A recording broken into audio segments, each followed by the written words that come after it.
남의 집 귀한 과일을 훔쳐 드세요? 찬바람이 쌩 부는 토요일 오후였어요. 아들 녀석 집에 들르려고 아침부터 부지런을 떨었죠. 그래도 자식 입에 뭐 하나 더 넣어주겠다고 동식이가 좋아하는 소불고기며 겉절이를 한 보따리 싸들고 나섰답니다. 굳이 오지 말라는 걸 매번 이렇게 찾아가는 제 신세가 좀 처량하기도 하지만 그래도 하나뿐인 아들 얼굴 보는 낙이라도 있어야죠. 현관 비밀번호를 누르고 들어서는데 집안이 이상하게 조용하더군요. 신발장을 보니 며느리 서영지 신발은 없는 것 같고 아들 녀석 운동화만 덩그러니 놓여 있었어요. 동식아, 엄마 왔다. 제가 아무리 불러도 대답이 없어요. 대신 저 안쪽 컴퓨터방에서 타타타거리는 요란한 소리만 새어나왔죠. 쯧쯧, 저 녀석은 주말에도 저러고 있나 싶어 한숨이 나왔어요. 제가 곧장 방문을 열었죠. 아들, 엄마 왔다는데 대답도 안 해? 아, 깜짝이야. 오셨어요? 노크 좀 하고 들어오세요. 녀석은 헤드셋을 낀 채 돌아보지도 않고 타박을 줬어요. 화면에는 총이니 칼이니 하는 것들이 번쩍이고 있었죠. 제 아들이지만 참 한심할 때가 많아요. 그래, 왔다. 밥은 먹었고? 아, 됐어요. 바쁘니까 그냥 거실에 계세요. 저게 자식을 대하는 태도인가요? 그래도 어쩌겠어요. 제 배 아파 낳은 아들인데요. 저는 일단 싸들고 온 반찬통을 냉장고에 넣으려고 부엌으로 향했어요. 냉장고를 여니 한숨이 또 나왔죠. 배달 음식 용기들만 가득 쌓여 있고 제가 저번에 해준 반찬은 그대로 말라비틀어져 있더군요. 에휴, 저것들. 밥은 제대로 해먹고 사는 건지. 반찬을 정리하고 나니 갑자기 허기가 확 몰려왔어요. 아침 일찍부터 서두르느라 첫 끼도 거른 채였거든요.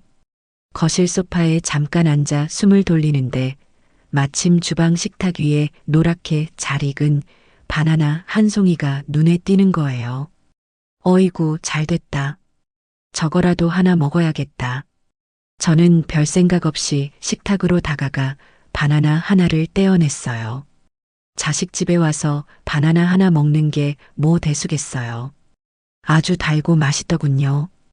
허기를 좀 채우고 껍질을 싱크대 옆에 가지런히 놓아두었죠. 그리고 다시 소파에 앉아 텔레비전을 켰어요. 그렇게 한 20분쯤 지났을까요?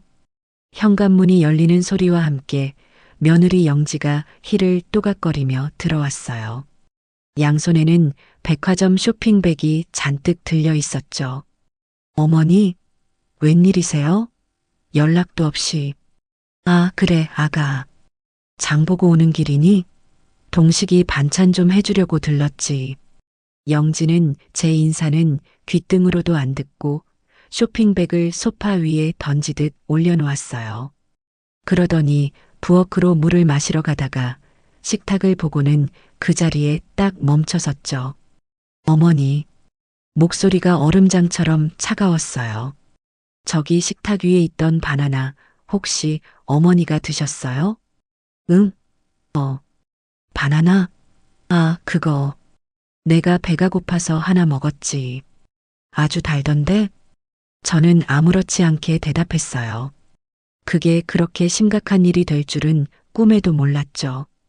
영지는 싱크대 옆에 놓인 바나나 껍질을 노려보더니 이내 제게로 고개를 획 돌렸어요. 그 눈빛이 어찌나 무섭던지. 어머니, 그걸 왜 드세요? 세상에. 아니, 아가. 그게 무슨 소리야? 바나나 한 개 먹은 것 가지고 왜 그렇게 놀라? 제 말에 영지가 기가 막힌다는 듯이 웃었어요. 바나나 한 개요? 하? 어머니, 이게 그냥 바나나인 줄 아세요? 이거 제가 오늘 저희 엄마 갖다 드리려고 일부러 백화점 식품관 가서 사온 유기농 바나나예요. 한 송이에 15,000원짜리라고요. 뭐, 그게 그렇게 비싼 거였니? 난 몰랐지. 모르긴 뭘 몰라요. 딱 봐도 비싸 보이잖아요. 아니, 그리고 남의 바나나를 왜 허락도 없이 함부로 드시냐고요. 어머니, 지금 거지예요? 드실 게 없어서 남의 집 귀한 과일을 훔쳐 드세요? 아가, 너 지금 말이 너무 심한 거 아니니? 내가 훔쳐 먹다니. 그리고 여기가 어디라고 남의 집이야.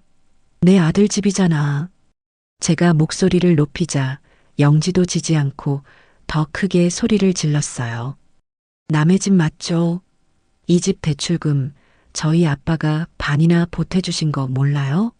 그리고 저 바나나는 엄연히 우리 엄마 거였어요. 어머니 드시라고 산 거 아니라고요. 그 소란에 드디어 컴퓨터방 문이 빼꼼 열렸어요. 아들 동식이가 헤드셋을 목에 건 채 빼꼼 고개를 내밀었죠. 아, 왜들 그래 또. 무슨 일이야? 동식아, 너 잘 나왔다? 네 아내가 내가 이 집에서 바나나 하나 먹었다고 나한테 거짓하잖니. 훔쳐 먹었대. 제가 억울해서 아들에게 하소연했어요. 하지만 동식이는 제 편을 들어주기는커녕 귀찮다는 표정으로 머리만 긁적였죠. 아, 영지야. 좀 참아. 엄마가 배고프셔서 드실 수도 있지. 그거 가지고 뭘 그래. 당신은 가만히 있어. 영지가 동식이에게 악을 쓰더군요. 당신이 맨날 저렇게 오냐오냐 하니까 어머니가 우리 집을 만만하게 보고 저러시는 거 아니야? 저 바나나 당신 용돈으로는 어림도 없는 거 알지? 어머니가 저거 드시는 바람에 나 지금 백화점 다시 갔다 와야 하잖아. 시간 낭비, 돈 낭비. 짜증나 죽겠네. 그 말에 동식이는 아 몰라. 둘이 알아서 해. 하더니 방문을 쾅 닫고 다시 들어가 버렸어요. 방 안에서는 다시 타타탕 하는 시끄러운 소리가 들려왔죠. 제 가슴이 철렁 내려앉았어요. 이동식, 너, 저를 완벽하게 외면한 아들 녀석보다 당장 눈앞의 며느리가 더 문제였죠. 영지는 팔짱을 끼고 저를 위아래로 훑어보며 말했어요. 어머니, 저 진짜 어머니 교양 수준에 실망했어요. 아무리 배가 고파도 그렇지. 어떻게 주인이 허락도 안 한 음식을 손을 대요? 내가 교양이 없어? 자식 집에 와서 과일 한 개 먹은 게 교양 없는 짓이야? 그럼 넌 시어머니한테 거지니 훔쳐 먹었니? 막말하는 게 교양 있는 짓이고? 네, 교양 없는 짓 맞죠? 여긴 어머니 집 아니고 제 집이라고 몇 번을 말해요. 이 집 가구며 가전 전부 다 저희 집에서 해온 거잖아요. 어머니가 보태준 거 뭐 있어요? 매달 이자 내라고 보내주시는 그 푼돈? 그걸로는 이 집 이자도 다 못 내요. 기가 막혔어요. 제가 매달 보내주는 돈이 푼돈이라니. 아들 녀석 결혼할 때 아파트 전세금이며 혼수 비용까지 제가 다 대줬는데 이제 와서 저런 소리를 하는 거예요. 너 정말. 아, 됐고요. 꼴도 보기 싫으니까 당장 나가세요. 뭐? 너 지금 나보고 이 집에서 나가라고 했어? 네, 나가시라고요. 그리고 다시는 허락 없이 이 집 비밀번호 누르고 들어오지 마세요. 제가 당장 비밀번호 바꿀 거니까. 영지는 현관으로 성큼성큼 걸어가 문을 활짝 열었어요. 그리고 어머니가 가져온 그 반찬 쪼가리들도 다 가지고 가세요. 어머니 음식 먹고 나면 꼭 배탈 난단 말이에요. 짜고 달고. 우리 집 냉장고 물 버리기 전에 당장 들고 가시라고요. 그러더니 영지는 냉장고로 달려가 제가 방금 넣어둔 반찬통들을 전부 꺼내기 시작했어요. 아, 서영지, 너 지금 뭐 하는 짓이야? 뭐 하긴요? 어머니 물건 치우는 거죠. 영지는 제가 애써 만든 불고기와 겉절이가 담긴 반찬통들을 현관 밖 복도로 그대로 집어던졌어요. 와장창 하는 소리와 함께 플라스틱 통들이 깨지고 음식물들이 차가운 복도 바닥에 나뒹굴었죠. 아, 속 시원해. 이것도 가지고 가세요. 영지는 제 가방까지 집어들어 복도로 던져버렸어요. 당장 나가세요. 그리고 그 바나나가 5,000원. 그것도 내놓고 가세요. 남의 물건 훔쳐 먹었으면 값을 치러야죠. 저는 그 순간 머릿속에 무언가가 툭 하고 끊어지는 것을 느꼈습니다. 바나나 한 개 값 5,000원. 저를 거지 취급하며 쫓아내는 며느리. 그리고 그 모든 걸 알면서도 방 안에 숨어 있는 제 아들. 저는 말없이 바닥에 떨어진 제 가방을 주워들었어요. 지갑에서 10,000원짜리 지폐 한 장을 꺼내 영지의 얼굴에 던지듯 내밀었죠. 여기 있다. 5,000원은 바나나가, 나머지 5,000원은 네가 오늘 나한테 한 막말 값이니라. 뭐예요, 지금? 이게... 영지가 돈을 보고 소리쳤지만 저는 더 이상 상대하지 않았어요. 나간다. 나가. 니들 말대로 다시는 이 집에 발도 안 들여놓을게. 그리고 이동식한테 똑똑히 전해라. 오늘부로 나한테 아들은 없다고. 저는 신발도 제대로 챙겨 신지 못한 채 복도 바닥에 처참하게 널브러진 불고기를 멍하니 바라보았어요. 그리고 그대로 뒤돌아 엘리베이터 버튼을 눌렀죠. 제 등 뒤로 재수 없어. 다신 오지 마. 하는 영지의 악다구니와 함께 현관문이 굉음을 내며 닫혔습니다. 엘리베이터 문이 닫히고 저는 그 차가운 금속 상자 안에서 겨우 참았던 숨을 몰아쉬었어요. 쿵, 쿵, 심장이 발밑으로 떨어지는 것만 같았죠. 1층에 도착해 문이 열리자 찬바람이 제 뺨을 때렸어요.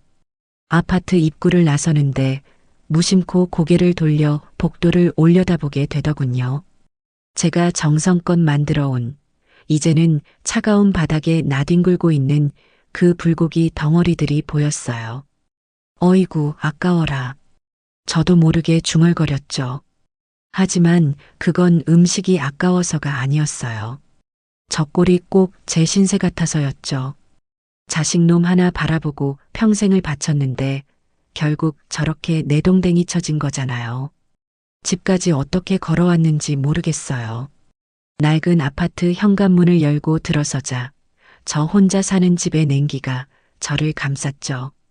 불도 켜지 않고 소파에 주저앉았어요. 어둠 속에서 며느리 영지의 목소리가 귓가에 맴돌았죠. 어머니, 지금 거지예요? 남의 물건을 왜 허락도 없이 함부로 드세요? 꼴도 보기 싫으니까 당장 나가세요. 그리고 그 모든 소란 속에서도 문을 닫고 들어가 버리던 아들 녀석의 뒷모습? 그 쾅 하는 문소리가 제 심장을 내리치는 것 같았어요. 바나나 한 개 그래. 그깟 바나나 한 개라고. 저는 헛웃음을 쳤어요. 하지만 저도 알아요. 이건 바나나의 문제가 아니었죠. 이건 그동안 쌓이고 쌓였던 멸시와 무시가 그 바나나를 계기로 터져 나온 것뿐이에요. 그 아이들에게 저는, 이선자는 이미 오래전부터 어머니가 아니었어요. 그저 필요할 때 돈이나 빼가는 귀찮은 늙은이에 불과했던 거죠. 문득 몇 년 전 일이 떠올랐어요. 며느리 생일이라고 제가 목돈을 깨서 명품 가방이라는 걸 하나 사줬거든요. 며느리들이 그런 걸 좋아한다고들 하길래 백화점 가서 제일 비싸고 좋은 걸로 골랐죠. 아가, 이거 생일 축하한다. 변변찮지만 받아라. 제 딴에는 큰맘 먹고 내민 선물이었어요. 영지는 가방을 보더니 눈을 반짝이긴 하더군요. 어머, 어머니, 웬일이세요? 이런 걸 다. 고맙긴 한데 이건 너무 나이 들어 보이는데요? 제 스타일은 좀 아니네요. 그러니? 그래도 이게 제일 잘 나가는 거라고 하던데. 됐어요. 그래도 성의가 있으니까 받기는 할게요. 그렇게 받고 나서는 한 번을 들고 나오는 걸 못 봤어요. 그러던 어느 날 제가 우연히 인터넷 중고 장터라는 걸 보게 됐죠. 세상에, 제가 사준 그 가방이 포장도 뜯지 않은 새 것이라며 떡하니 올라와 있는 거예요. 제가 사준 가격보다 딱 30만 원 싸게요. 그날 당장 아들 녀석에게 전화를 걸었죠. 동식아, 너 혹시 영지가 내가 사준 가방. 아, 엄마. 그것 때문에 전화했어요? 영지가 그러는데 어차피 안 드는 것짜리만 차지해서 팔았대요. 그 돈으로 자기 필요한 거 샀다던데. 뭐가 문제예요? 뭐가 문제냐니.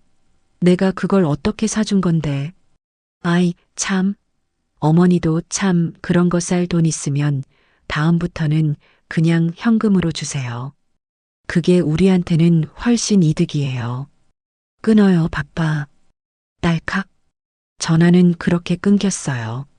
제 가슴도 그때 딸칵하고 끊어졌던 것 같아요. 그뿐인 줄 아세요? 재작년 제 칠순이었죠.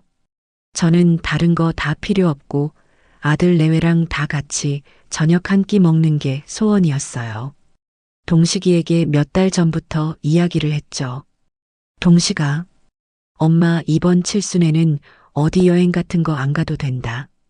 그냥 너랑 영지랑 셋이서 조촐하게 밥이나 한 끼 먹자. 알았어요, 엄마.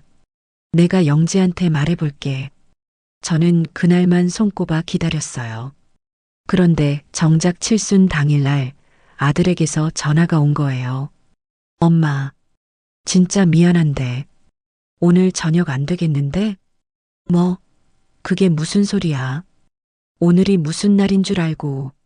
아니, 그게 영진의 부모님이 다음 주에 해외여행 가신다고 오늘 저녁에 꼭 식사를 해야 한대요. 장인, 장모님이 부르시는데 제가 어떻게 빠져요. 이놈아, 오늘은 네 애미 칠순이다. 장인, 장모님 식사는 내일 해도 되잖아. 제가 소리를 질렀지만 수화기 너머로 영지의 목소리가 들려왔어요. 자기야, 뭐해? 빨리 안 와? 우리 엄마 아빠 기다리신다고. 아, 알았어. 지금 가. 엄마, 미안해요. 내가 주말에 맛있는 거 사줄게. 끊어. 주말에요? 그 주말은 2년이 지난 오늘까지도 오지 않았어요. 저는 그날 혼자서 미역국을 끓여 먹었죠. 그런 일들이 하나둘이 아니었어요. 제가 반찬을 해가면 짜다, 달다, 조미료 맛이 난다 타박을 했고 아들 녀석은 그 옆에서 엄마 영지가 입맛이 좀 까다로워. 다음부터는 그냥 사서 와. 하고 거들었죠. 그러면서 자기들끼리는 비싼 레스토랑이며 해외여행이며 호화롭게 살았어요. 그 돈이 다 어디서 났겠어요? 제가 평생 남편과 시장에서 욕박하며 모은 돈, 그거 아들 녀석 장가 보낼 때 다 털어 넣었어요. 아파트 전세금 대주고 모자라다 해서 대출까지 끼고 매달 그 이자며 생활비까지 보태주느라 저는 시장에서 1,000원짜리 양말 한 켤레도 벌벌 떨며 샀는데 말이죠. 그래, 다 내 잘못이다. 어둠 속에서 제 목소리가 울렸어요. 자식이라고 다 퍼주고 며느리 눈치나 보고 내가 나를 거지처럼 대했으니 저것들도 나를 거지로 보는 게 당연하지. 이선자, 너 정말 바보처럼 살았다. 눈물이 나오지 않았어요. 대신 차가운 분노가 머리끝까지 차올랐죠. 더 이상은 이렇게 못 살아요. 아니, 안 살 거예요. 내 남은 인생이라도 나를 위해 살아야겠어요. 저는 자리에서 벌떡 일어났어요. 서재로 들어가 먼지 쌓인 책상 서랍을 열었죠. 그 안에는 제 명의로 된 통장들이며 아들 녀석이 살고 있는 그 아파트 등기권 리증까지 제 전 재산 목록이 들어 있었어요. 이동식, 서영지. 너희가 오늘 쫓아낸 게 누군지 곧 뼈저리게 알게 될 거다. 저는 당장 휴대폰을 들었어요. 늘 가던 동네 은행은 안 되죠. 거기 지점장은 동식이랑도 안면이 있으니까요. 인터넷으로 VVIP 자산관리, 프라이빗 뱅킹 같은 걸 검색했어요. 가장 크고 으리으리해 보이는 은행 번호가 나오더군요. 망설일 것 없었죠. 안녕하세요, 고객님. 무엇을 도와드릴까요? 아주 침착하고 전문적인 목소리가 흘러나왔어요. 여보세요. 거기 VVIP 자산관리 상담을 좀 받고 싶은데요. 네, 고객님. 성함과 연락처, 그리고 방문 가능하신 시간을 말씀해 주시겠어요? 이선자입니다. 내일 당장 아침 제일 빠른 시간으로 잡아주세요. 제가 지금 거래하는 은행에서 옮길 자산이 좀 많아서요. 아주 조용하고 신속하게 처리하고 싶습니다. 제 목소리에 뭔가 다른 기운이 실렸던 걸까요? 수화기 너머의 직원이 잠시 멈칫하더니 아주 공손한 목소리로 바뀌었어요. 아, 이선자 고객님. 네, 잠시만 기다려 주십시오. 월요일 아침 9시 정각 저희 센터장님 실로 바로 예약해 드렸습니다. 오시면 입구에서 이선자 고객님 성함 말씀하시면 저희가 바로 안내해 드리겠습니다. 알았어요. 그렇게 하죠. 전화를 끊고 저는 창밖을 내다보았어요. 칠흑 같은 어둠이 깔려 있었지만 제 눈에는 20살 적처럼 모든 것이 또렷하게 보였습니다. 내일 아침이 밝으면 제 인생도 완전히 새로 시작될 겁니다. 월요일 아침 저는 평소에 아껴두었던 가장 좋은 코트를 꺼내 입었어요. 화장도 곱게 하고 머리도 단정하게 빗었죠. 거지라던 며느리 말에 오기가 생겨서라도 가장 당당하고 기품 있는 모습으로 가고 싶었어요. 그곳은 그야말로 궁전 같더군요. 1층 로비는 텅 비어 있고 번쩍거리는 대리석 바닥뿐이었죠. 입구에서 이름을 말하니 말끔하게 차려입은 직원이 나와 저를 엘리베이터로 안내했어요. 꼭대기층에 내리니 일반 은행 창구는 보이지 않고 마치 고급 호텔 라운지 같은 공간이 나왔어요. 이선자 고객님 오셨습니까? 기다리고 있었습니다. 이쪽으로 오시죠. 저를 맞이한 사람은 김민준 센터장이라는 명패를 단 중년의 남자였어요. 인상이 아주 스마트하고 믿음직스러워 보였죠. 우리는 방음이 완벽하게 되는 유리방으로 들어갔어요. 따뜻한 차가 나왔고 김 센터장은 제 맞은편에 정중하게 앉았죠. 고객님, 말씀 편하게 하십시오. 저희는 고객님의 자산을 가장 안전하고 효율적으로 관리해 드리는 것이 임무입니다. 단도직입적으로 말할게요. 제가 가진 모든 금융 자산을 오늘 당장 이쪽으로 다 옮기고 싶어요. 네, 고객님. 물론입니다. 혹시 기존 거래 은행이나 상품에 대해 말씀해 주실 수 있으실까요? 저는 준비해 온 서류 가방을 열었어요. 제 명의로 된 예금 통장 4개, 만기가 얼마 남지 않은 적금 통장들, 그리고 주식 계좌 내역까지. 제가 평생 모은 돈의 내역이었죠.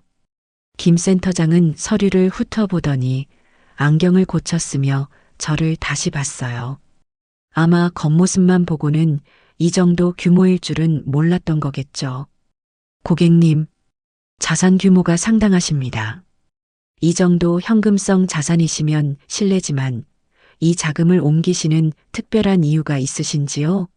혹시 자녀분들께 증여나 상속을 계획하고 계시다면 저희가 절세 플랜도 함께. 저는 김 센터장의 말을 잘랐어요. 아니요. 증여나 상속, 그딴 건 전혀 생각 없어요. 네. 이제부터 이 돈은 오로지 나 이선자 한 사람을 위해서만 쓸 겁니다. 그래서 김 센터장님께 부탁드릴 게 있어요. 말씀하십시오, 고객님. 내 아들 녀석이 있어요. 이동식이라고. 그 녀석이 앞으로 내 재산에 대해 단일원도 조회할 수 없게 만들어주세요. 제가 혹시라도 나중에 어떻게 잘못돼서 위임장을 써준다 해도 절대 돈을 빼가거나 내역을 볼 수 없도록. 법적으로 가장 완벽한 방법이 필요해요. 김 센터장은 제 단호한 눈빛을 읽었는지 고개를 끄덕였어요. 무슨 말씀이신지 충분히 이해했습니다. 그렇다면 일반 예금 상품보다는 고객님의 뜻을 확고하게 반영할 수 있는 유언대용 신탁이나 특정 금전 신탁을 활용하는 것이 좋겠습니다. 그게 뭐죠? 어려운 말은 잘 모르겠는데. 간단히 말씀드리면 고객님께서 지금 이 자산의 주인이자 동시에 이 돈을 쓸 수 있는 유일한 수혜자로 이선자 본인을 지정하시는 겁니다. 그리고 고객님 사후에나 혹은 고객님이 특별히 지정한 조건이 충족될 때만 지정된 사람에게 돈이 가도록 묶어두는 거죠. 그럼 내가 살아있는 동안에는 아들이고 며느리고 그 누구도 이 돈에 손을 댈 수 없다는 거네요? 그렇습니다. 심지어 고객님의 직계 자녀라도 고객님의 명시적인 허락 없이는 이 신탁 계좌의 존재 여부조차 알 수 없게 설정이 가능합니다. 완벽하게 비밀이 보장되죠. 저는 그제야 마음이 놓였어요. 그거 좋네요. 그걸로 합시다. 오늘 당장. 수수료나 세금이 얼마가 들어도 상관없어요. 저쪽 은행에 있는 돈 싹 다 해지해서 이리로 가져와 주세요. 알겠습니다. 다만 만기가 남은 적금을 지금 해지하시면 이자 손해가 상당 부분 발생할 수 있습니다만 괜찮으시겠습니까? 괜찮아요. 그깟 이자 몇 푼보다 내 인생이 더 중요하니까 싹 다 처리해 주세요. 그날 오후 내내 저는 VVIP 상담실에서 나가지 않았어요. 김 센터장과 직원들은 일사천리로 움직였죠. 기존 은행에 전화해 모든 예금과 적금을 중도 해지했어요. 이자가 반토막이 났지만 눈 하나 깜짝 안 했죠. 수억 원의 돈이 제 눈앞에서 빠져나가 그곳에 제 신탁 계좌로 차곡차곡 쌓이는 것을 모니터로 확인했어요. 주식 계좌도 마찬가지로 모두 이관 신청을 마쳤고요. 모든 일이 끝났을 때는 해가 뉘엿뉘엿 지고 있었어요. 고객님, 모든 처리가 완료되었습니다. 이제 이 통장과 카드 외에는 그 누구도 고객님의 자산을 알 수 없습니다. 고마워요, 김 센터장. 아주 속이 시원하네요. 은행을 나서는 제 발걸음이 그렇게 가벼울 수가 없었어요. 평생 저를 짓누르던 짐을 내려놓은 기분이었죠. 그리고 예상대로 며칠 뒤에 전화가 왔어요. 매달 25일 제가 아들 내외에게 생활비라는 명목으로 돈을 보내주던 바로 그날이었죠. 저녁 늦게까지 기다리다 돈이 안 들어가니 다급했나 봐요. 발신자는 내 아들 동식이었어요. 여보세요. 엄마, 웬일이야? 오늘 25일인데 왜 돈이 안 들어와요? 첫마디가 저거였어요. 그날 그렇게 쫓겨난 어미에 대한 안부나 사과는 한마디도 없었죠. 저는 아주 태연하게 대답했어요. 아, 그랬나? 내가 요즘 정신이 없어서 잊었네. 있다니. 엄마, 그거 오늘 카드값이며 대출 이자 나가는 날이란 말이에요. 영지가 지금 옆에서 난리 났어요. 빨리 좀 보내주세요. 네. 아주 다급한 목소리였죠.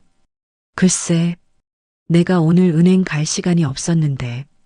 그리고 얼마 전에 휴대폰을 떨어뜨렸더니 그 은행 앱인가 뭔가가 잘 안 눌러지네. 나이가 드니까 이런 것도 어렵다, 야. 아, 진짜 답답해. 그럼 내가 지금 그리로 갈까요?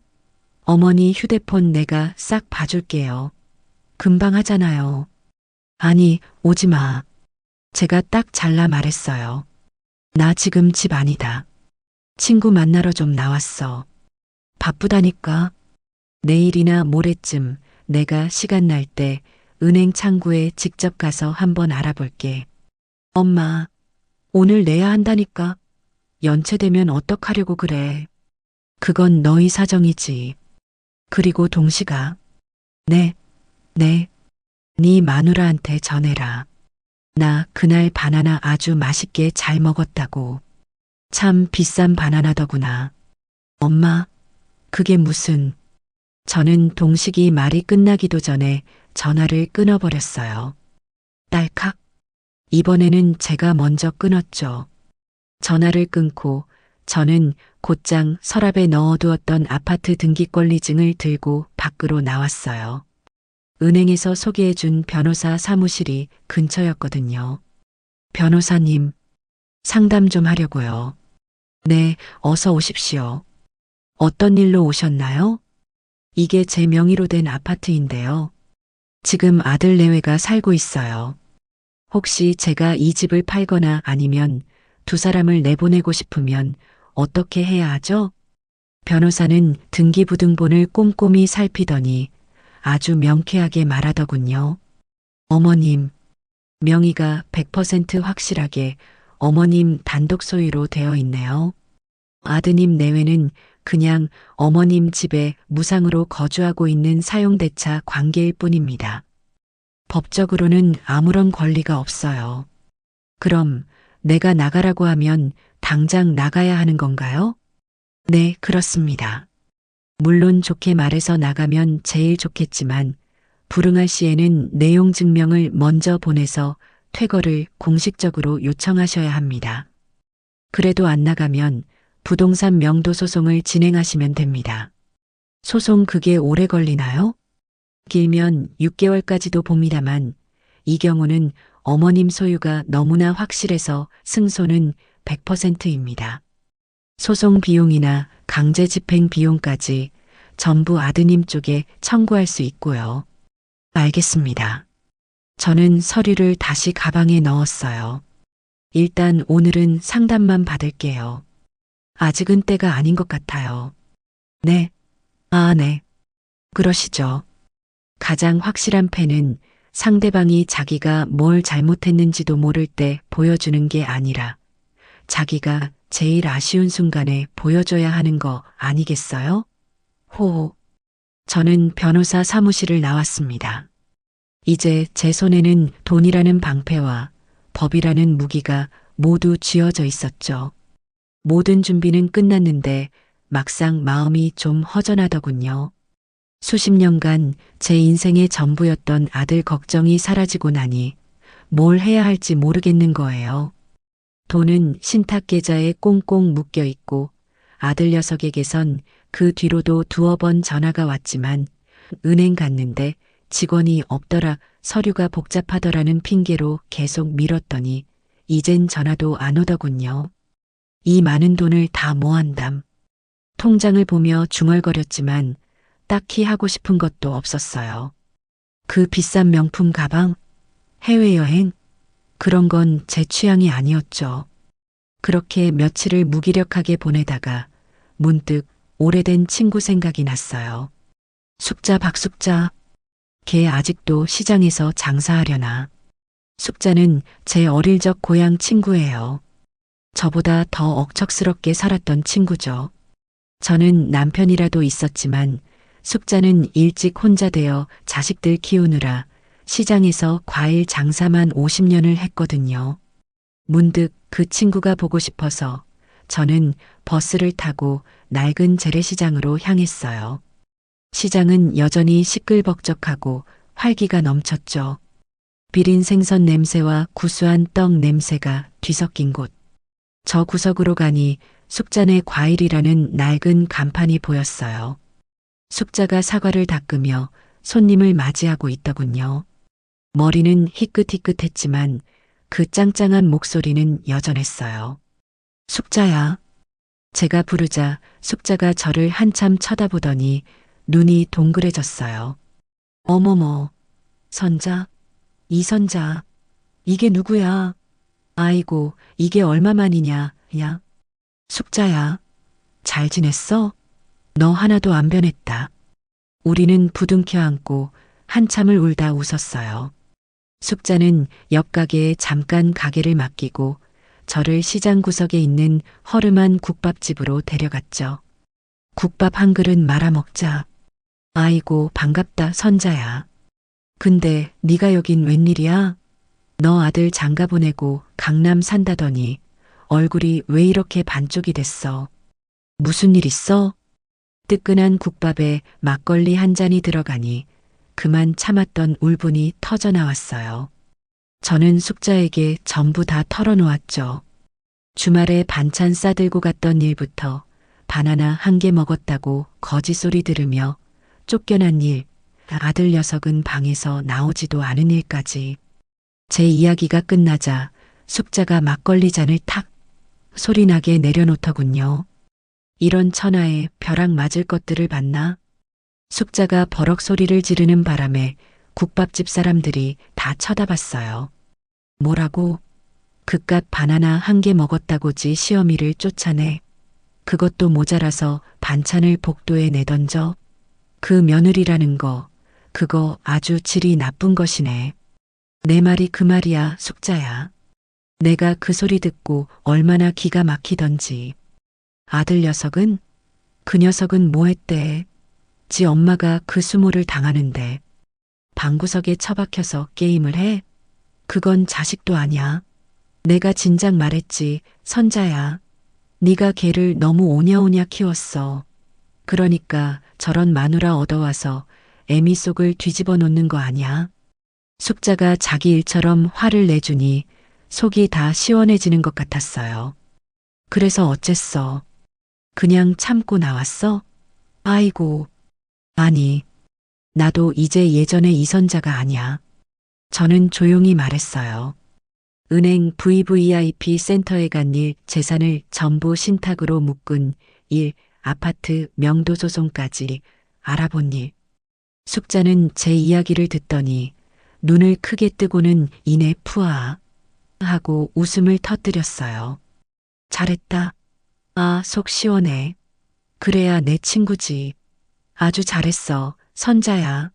그놈들, 이제 돈줄 끊겼으니 며칠 못 가서 싹싹 빌려올 거다. 절대 받아주지 마라. 알았지? 알았어. 근데 숙자야. 나 이제 뭐라고 살아야 할지 모르겠다. 돈은 있는데 그냥 노는 건 체질에 안 맞아서. 숙자는 국밥을 한술 크게 뜨더니 말했어요. 뭘 하긴. 너도 나처럼 장사나 해라. 너 원래 손맛 좋았잖아. 장사? 내가 이 나이에 무슨. 그때였어요. 제 머릿속에 번쩍하고 스쳐 지나가는 게 있었죠. 15,000원짜리 유기농 바나나. 며느리가 악을 쓰며 말했던 그 단어가 떠올랐어요. 숙자야. 왜? 너 이 과일 장사 50년 했지. 그럼 대한민국에서 과일 보는 눈은 네가 최고겠다. 그렇지? 아이고. 그건 뭐 눈 감고 만져만 봐도 알지. 이게 설탕인지 독인지. 근데 숙자야. 네 가게 너무 낡았어. 과일은 이렇게 좋은데 손님들이 그걸 모르잖아. 뭐? 이년아, 갑자기 내 가게 타령은 왜 해? 먹고 살기 바쁜데 인테리어 할 돈이 어딨다고. 저는 숙자의 손을 덥석 잡았어요. 제 심장이 다시 뛰기 시작했죠. 숙자야. 그 돈 내가 있어. 뭐? 우리 동업하자. 동업? 나랑 너랑? 뭘로? 과일 가게. 이런 낡은 시장 바닥 말이야. 저기 며느리년이 좋아하는 그 백화점 근처. 아니, 강남 한복판에다 차리는 거야. 아주 번쩍번쩍하게. 프리미엄 과일 가게라고 들어봤어? 프리미엄? 그게 뭔데? 비싸게 받는다는 거냐? 맞아. 네가 가진 50년 노하우로 전국 산지에서 최고급 과일만 가져오는 거야. 나는 내 돈으로 가장 세련되고 고급스러운 가게를 차릴게. 그 며느리가 말한 15,000원짜리 바나나, 우리는 30만 원짜리 멜론, 50만 원짜리 샤인머스켓 바구니를 파는 거야. 숙자는 제 말에 입을 떡 벌렸어요. 선자야, 너 지금 제정신이야? 그게 될 것 같아? 왜 안 돼? 요즘 사람들은 비싸도 좋은 거 먹으려고 줄을 서. 너는 물건만 책임져. 나머지는 내가 다 할게. 우리 이름 걸고 한번 해보는 거야. 선자와 숙자 어때? 숙자의 눈이 흔들리기 시작했어요. 평생 고생만 한 친구였죠. 그 눈에 저와 같은 불꽃이 튀는 것 같았어요. 이선자, 너 진짜 크게 한번 놀아보려는구나. 좋다. 까짓 거 망해봐야 본전이지. 한번 해보자. 우리는 막걸리 잔을 부딪혔어요. 짠! 소리가 경쾌하게 울렸죠. 그 순간 제 휴대폰이 띠링하고 울렸어요. 문자 메시지였죠. 며느리 서영지였어요. 어머니, 그날은 제가 말이 좀 심했어요. 죄송해요. 사과? 기가 찼죠. 그런데 바로 다음 문장이 이어졌어요. 근데 어머니, 저 이 가방 신상으로 나왔는데 너무 갖고 싶네요. 어머니 백화점 자주 가시잖아요. 이거 700만 원인데 어머니가 사주시면 저도 그날 일 기분 풀릴 것 같아요. 이걸로 퉁 치죠 뭐. 사진 속에는 제가 이름도 모를 번쩍이는 가방이 있었어요. 700만 원. 그걸로 퉁 치자고요? 저를 거지라고 내쫓아 놓고 이제 와서 700만 원짜리 가방을 사달라니. 이 아이는 정말 구제불능이구나 싶었죠. 숙자가 제 휴대폰을 곁눈질로 보더니 저게 그 며느리냐? 뭐래? 하고 물었어요. 숙자야. 700만 원이면 우리 가게 간판 멋지게 달 수 있겠지? 뭐? 700? 아이고, 간판이 아니라 가게 전체를 금으로 바르겠다. 야. 저는 영지의 문자를 보며 픽 웃었어요. 그리고 답장을 보냈죠. 딱 4글자. 나 바쁘다. 휴대폰을 뒤집어 놓고 저는 숙자에게 말했어요. 자, 숙자야. 이제부터 바빠질 거야. 우리 당장 내일부터 가게 보러 다니자. 그깟 700만 원짜리 가방 하나 못 사줘서 이러는 줄 아는 며느리의 문자에 저는 나 바쁘다 4글자만 보내고 휴대폰을 뒤집어 버렸죠. 그리고 정말 눈코 뜰 새 없이 바빠졌어요. 선자야, 여기 월세가 이게 얼마라고? 아이고, 공이 하나 더 붙은 거 아니냐? 숙자가 강남 한복판의 텅 빈 가게 앞에서 입을 떡 벌리고 물었어요. 번화가 중에서도 가장 목이 좋은 1층 코너 자리였죠. 숙자야, 우린 싼 거 팔 거 아니잖아. 자리가 좋아야 사람들도 대접받는 기분으로 물건을 사가는 거야. 그깟 바나나 한 송이에 15,000원씩 받는 백화점, 그거 별거 아니야. 우린 더 좋게 만들 거야. 저는 망설이지 않았어요. 당장 김민준 센터장에게 전화를 걸었죠. 여보세요, 김 센터장님. 저 이선자입니다. 아, 고객님. 안 그래도 연락드리려던 참이었습니다. 신탁 상품 수익률이 아주 안정적으로. 아, 그거 말고요. 나 지금 가게 계약할 게 있는데 보증금이랑 월세가 좀 세네요. 이걸 어떻게 처리하는 게 좋을까요? 제 신탁 자금에서 바로 빼서 쓸 수 있나요? 저는 수화기 너머로 김 센터장이 잠시 숨을 멈추는 걸 느꼈죠. 가게 말씀이십니까? 물론입니다, 고객님. 고객님은 신탁의 유일한 수익자이시기 때문에 자금 사용은 언제든 자유로우십니다. 서류만 처리해 주시면 저희 쪽에서 바로 임대인 계좌로 이체해 드릴 수 있습니다. 그래요? 그럼 그렇게 해줘요. 보증금이 10억에 월세가 3천이네요. 바로 처리해 주세요. 네. 10억이요? 아, 네. 알겠습니다, 고객님. 바로 준비하겠습니다. 옆에서 듣고 있던 숙자가 제 팔을 쿡 찔렀어요. 아, 이선자, 너 미쳤어. 10억? 월세 3천? 우리 그냥 시장에서 하던 대로 하자. 내가 미쳤지, 너랑 무슨.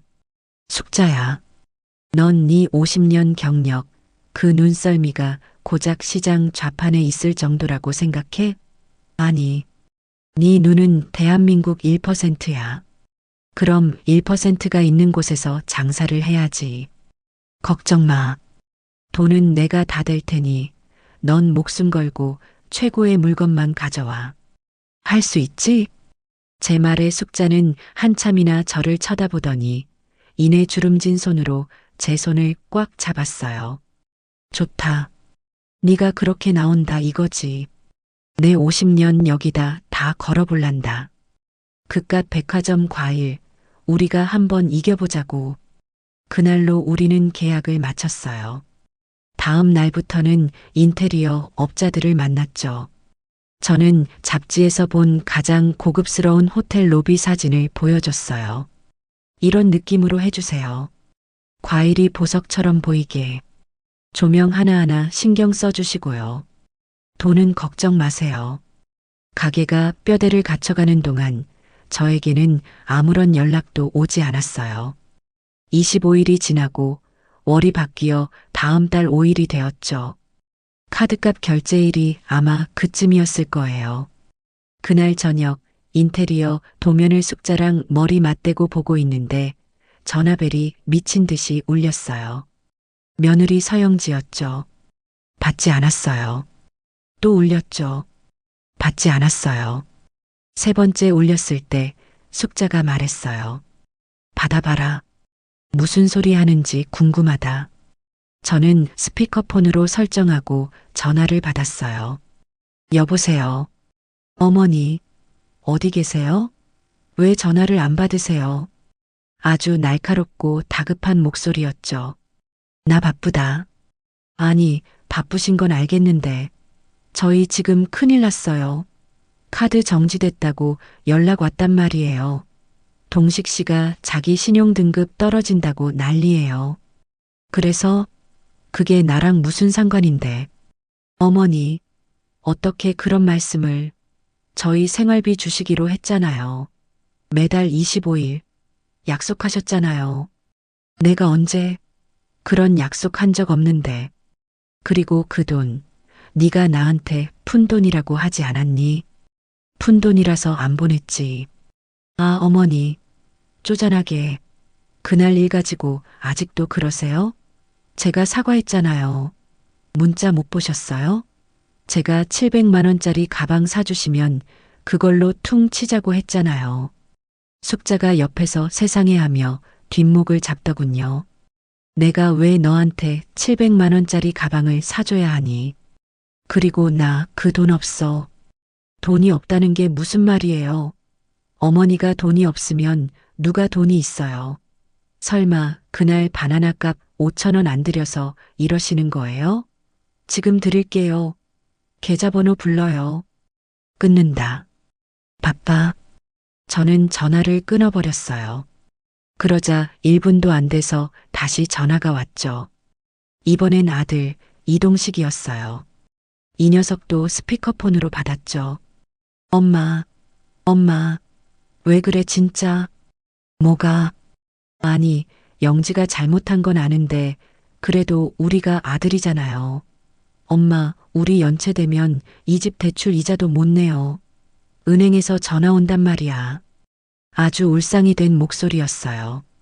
그래서 네 마누라가 그 집 니네 장인어른이 반이나 해준 거라고 나보고 나가라던데. 이자는 네 장인이 내주면 되겠네. 엄마, 어떻게 장인어른한테 그런 말을 해? 진짜 너무하시네. 우리 굶어 죽으라는 거예요? 굶어 죽지는 않겠지. 네 마누라 백화점 쇼핑할 돈은 있던데. 그리고 너 그날 방에서 게임만 하던 거 다 안다.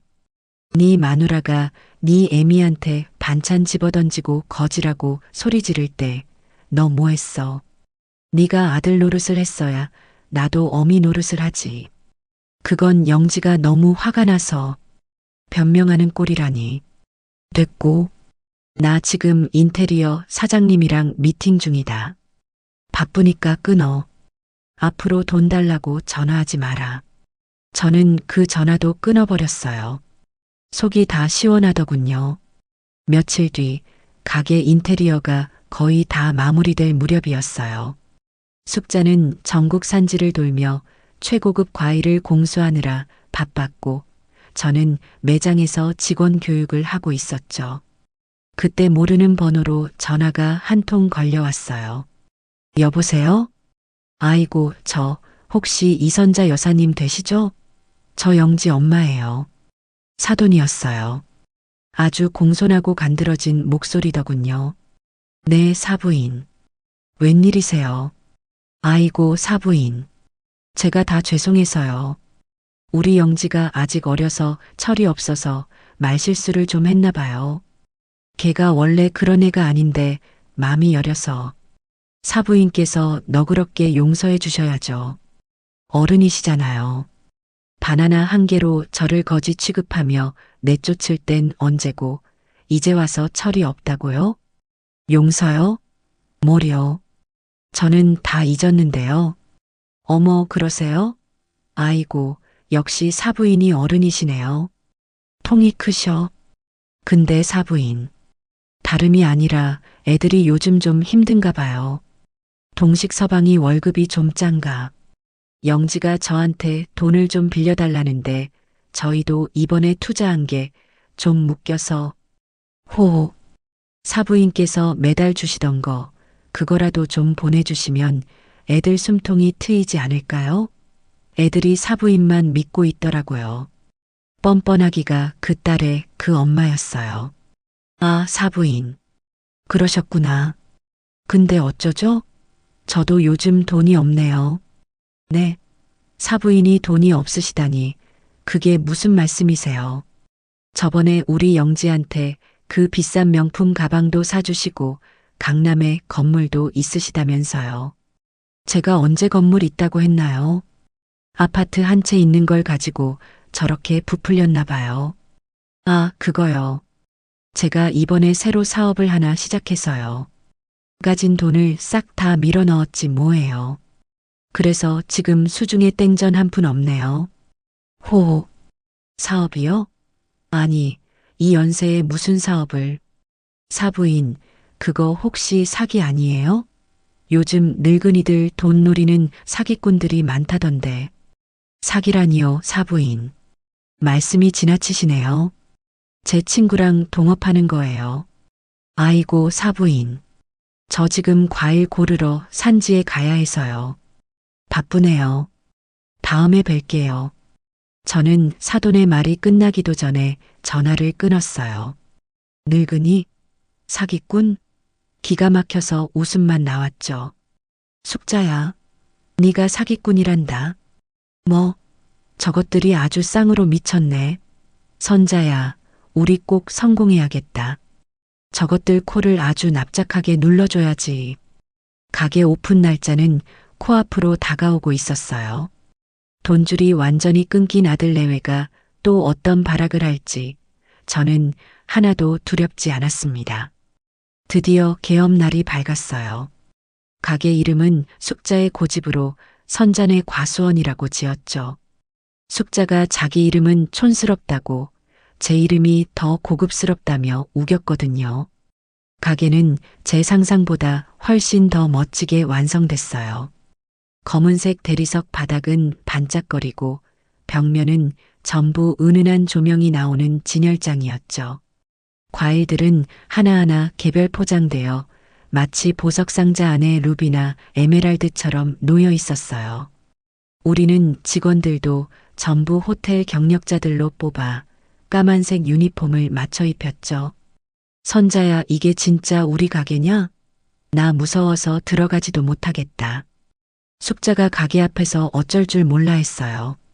숙자야, 정신 차려. 넌 이제 이 가게 부사장님이야. 저기 안쪽, 네 전용 사무실에서 과일 품질 관리만 딱 맡아주면 돼. 손님 맞이는 내가 할게. 오픈 기념으로 최고급 망고 시식 행사를 열었어요. 지나가던 동네 아주머니들이 어머, 저기 뭐야? 갤러리 생겼나 봐. 하다가 과일 가게인 걸 알고는 호기심에 하나둘 들어오기 시작했죠. 어머, 세상에, 망고가 꿀이네요. 이렇게 단 망고는 난생 처음 먹어봐요. 이 멜론은 얼마예요? 네, 한 통에 20만 원이요? 무슨 멜론이?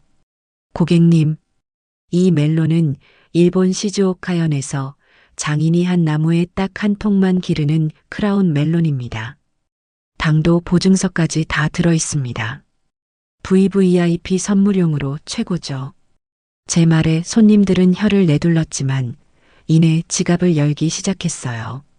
아랫집에 선물 하나 해야 하는데 이걸로 줘봐야겠네. 우리 회장님 사모님께 딱이겠다. 하면서요.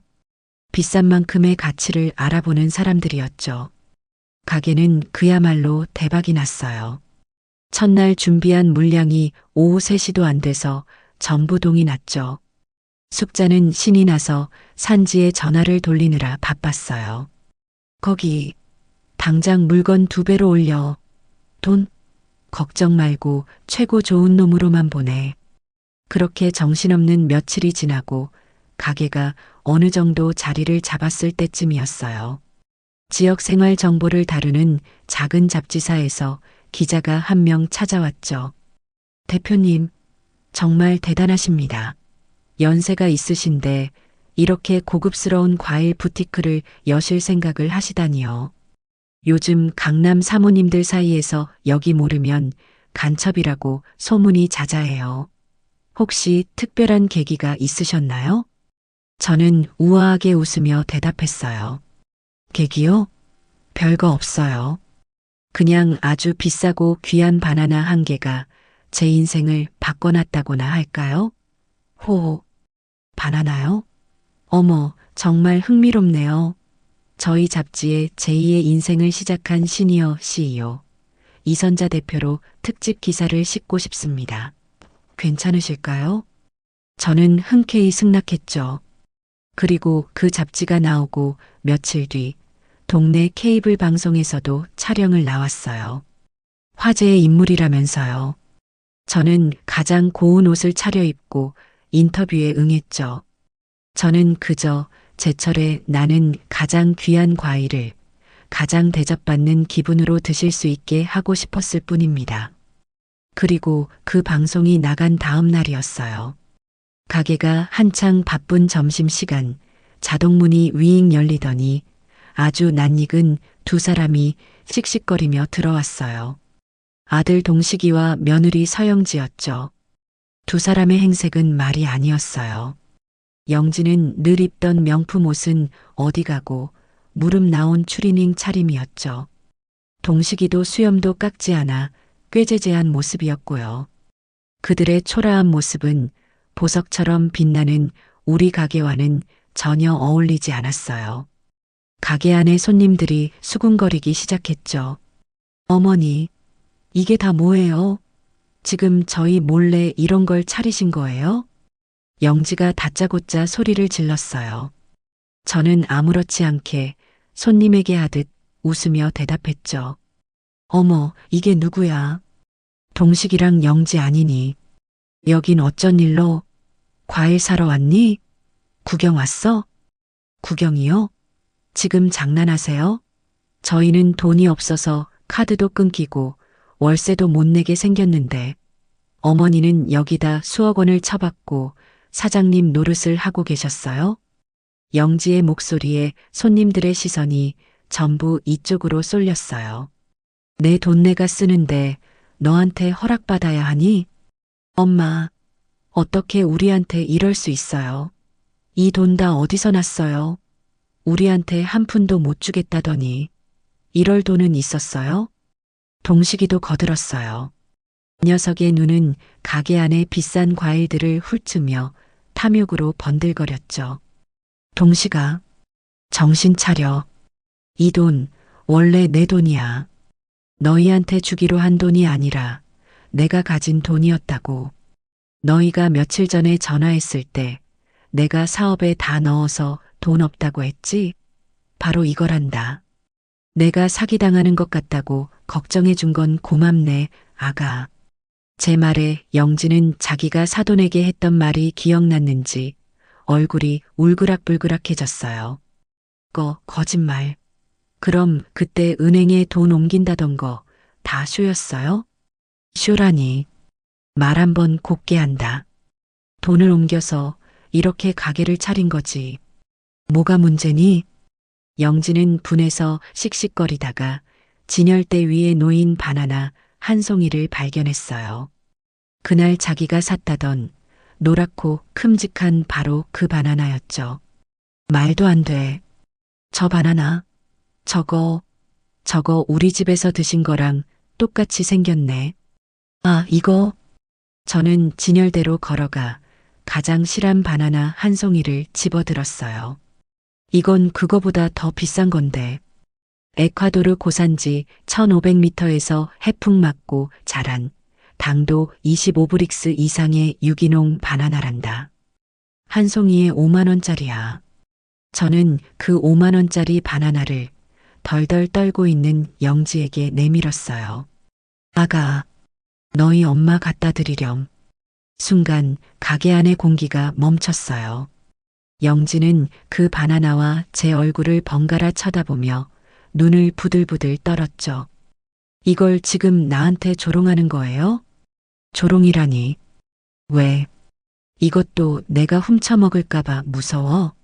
괜찮아. 이건 내가 너한테 주는 거니까. 공짜란다. 너희 엄마 좋아하시겠네. 그날 못 드려서 아쉬웠을 거 아냐. 영지의 얼굴이 하얗게 질리다 못해 파래졌어요. 그날 자기가 저한테 했던 말, 거진이 훔쳐먹었다느니 하는 말들이 귓가에 다시 들리는 것 같았겠죠. 손님들은 이제 무슨 상황인지 다 알겠다는 듯 혀를 차거나 크크 웃음을 참는 소리가 들려왔어요. 어머, 저 며느리 표정 좀 봐. 대박이다. 시어머니가 바나나 주는데 왜 저래? 무슨 죄 지었나 봐. 바로 그때였어요. 가게 안쪽에서 숙자가 빗자루를 들고 뛰쳐나왔죠. 이것들이 여기가 어디라고 와서 행패야. 너 저번에 우리 선자 쫓아낸 년 맞지? 당장 안 나가. 이 더러운 것들아. 숙자가 빗자루를 휘두르자 영지가 악 소리를 지르며 뒷걸음질 쳤어요. 나가. 당장 나가. 여기서 우리 귀한 손님들 장사 방해하지 말고 경비 부르기 전에 썩 꺼져. 이것 봐라. 지금 손님한테 빗자루를 휘둘러. 여기 사장 나오라 그래. 아니, 어머니. 저 아줌마 뭐예요? 영지가 저를 보며 소리쳤어요. 내 50년 지기 친구이자 이 가게 부사장님이시다. 네가 전화로 사기꾼이라던 바로 그 친구. 왜 불만 있어? 동식이는 이 모든 상황이 너무 쪽팔렸는지 영지의 팔을 잡아 끌었어요. 영지야, 가자. 일단 가자. 이거 나. 이거 안 나? 어머니. 내 돈 내놔요. 내 700만 원짜리 가방값. 그거라도 내놓으라고요. 영지가 발악하며 진열대에 과일 바구니라도 잡으려 했지만 숙자가 빗자루로 앞을 막아섰죠. 결국 동식이는 거의 울상이 되어 영지를 끌다시피 밖으로 데리고 나갔어요. 두 사람은 가게 밖에서 한참을 더 소리 지르다가 경비원이 다가오자 꽁지 빠지게 도망쳤답니다. 저는 헝클어진 옷매무새를 바로잡았어요. 그리고 수군거리는 손님들을 향해 활짝 웃었죠. 아이고, 손님들. 죄송합니다. 집안에 우환이 좀 있어서요. 못 볼 꼴을 보여드렸네요. 자, 놀라셨을 테니 오늘 오신 손님들은 이 최고급 애플망고 제가 하나씩 서비스로 드릴게요. 맛보세요. 제 말에 손님들은 언제 그랬냐는 듯 박수를 치며 환호했어요. 와, 사장님 멋지시네요. 속이 다 시원하다. 며느리 교육 제대로 시키셨네. 그날 선잔의 과수원은 개업 이래 최고 매출을 기록했습니다. 가게에서 망신을 당하고 쫓겨난 아들 내외는 한동안 잠잠했어요. 아마 충격이 컸겠죠. 하지만 돈줄이 끊긴 현실은 그들의 자존심보다 더 무서웠을 거예요. 그렇게 몇 주가 지났을까요? 가게 마감 시간이었어요. 직원들 다 퇴근시키고 숙자랑 둘이서 정산을 하고 있는데 가게 문을 누가 톡톡 두드렸어요. 동식이었죠. 이번에는 혼자 왔더군요. 행색은 전보다 더 초라했어요. 비싼 양복 대신 구겨진 셔츠 차림이었고 며칠은 굶은 사람처럼 얼굴이 헬쑥했죠. 엄마, 웬일이냐? 이제 여긴 안 올 줄 알았는데. 문 닫았다. 가봐라. 잠깐만요, 엄마. 제발 할 말 있어요. 숙자가 제 앞을 막아서며 말했어요. 선자야, 상대하지 마. 저 녀석 얼굴 보기도 싫다. 숙자야, 괜찮아. 너 먼저 들어가. 내가 얘기 좀 해보고 갈게. 숙자는 못마땅한 표정으로 저를 한참 보다가 저놈이 또 헛소리하면 바로 전화해. 하고는 가게 안쪽 사무실로 들어갔어요. 저는 동식이와 가게 앞 벤치에 나란히 앉았죠. 밤 공기가 찼어요. 할 말이 뭔데? 엄마, 저 회사에서 쫓겨났어요. 뭐? 순간 가슴이 철렁했지만 애써 태어난 척했어요.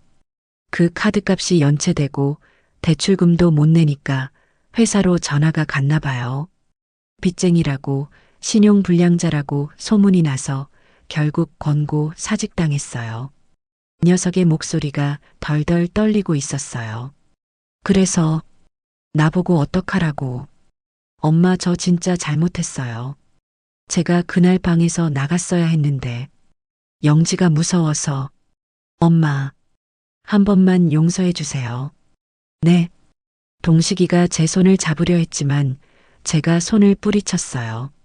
저 영지랑 이혼이라도 할게요. 걔가 다 그런 거예요. 걔가 엄마한테 막말하고 걔가 백화점 쇼핑하느라 돈 다 쓰고. 전 아무 잘못 없어요, 엄마. 기가 막혔죠. 이제 와서 모든 걸 며느리 탓으로 돌리는 꼴이라니. 동식아. 네. 네, 엄마. 너 내가 왜 너한테 실망했는지 아직도 모르는구나. 네. 그래, 영지가 막말하고 나를 쫓아냈지. 근데 너는 그 시간에 뭐 했어? 문 닫고 게임했지. 네 마누라가 무서워서 네 애미가 그 수모를 당하는데도 숨어 있었잖아. 그게 네가 말하는 아무 잘못 없는 놈이 할 짓이야? 그건 그런 놈이 이제 직장까지 잃고 돈 한 푼 안 나오게 생기니까 마누라랑 이혼이라도 하겠다고? 그게 나한테 용서를 비는 태도니 아니면 또 다른 기생처를 찾는 태도니. 제 말에 동식이는 아무 대답도 못했어요. 그저 고개를 푹 숙일 뿐이었죠. 일어나라, 동식아. 남들 본다. 창피하다. 싫어요. 엄마가 용서해 줄 때까지 안 일어나요. 저 엄마 아들이잖아요. 엄마가 어떻게 저를 이렇게 비참하게 만들어요. 녀석이 갑자기 벤치 아래로 내려가 무릎을 꿇었어요. 내가 너를 비참하게 만들어? 동식아, 너를 비참하게 만든 건 네가 스스로 아무것도 하지 않았기 때문이야. 네 마누라가 네 애미를 쫓아낼 때 방관한 너. 돈이 떨어지니 이제 와서 마누라 탓하는 너. 바로 너 자신이라고. 엄마, 제발 가봐라. 나도 너 같은 아들 둔 적 없다. 이혼을 하든 뭘 하든 네 인생은 너 스스로 살아. 그게 내가 너한테 가르쳐 주지 못한 마지막 교육이다. 저는 차갑게 돌아섰어요. 뒤에서 엄마 하고 저를 부르는 소리가 들렸지만 단 한 번도 돌아보지 않았죠. 가게 문을 잠그고 숙자와 함께 택시를 타고 집으로 돌아왔어요.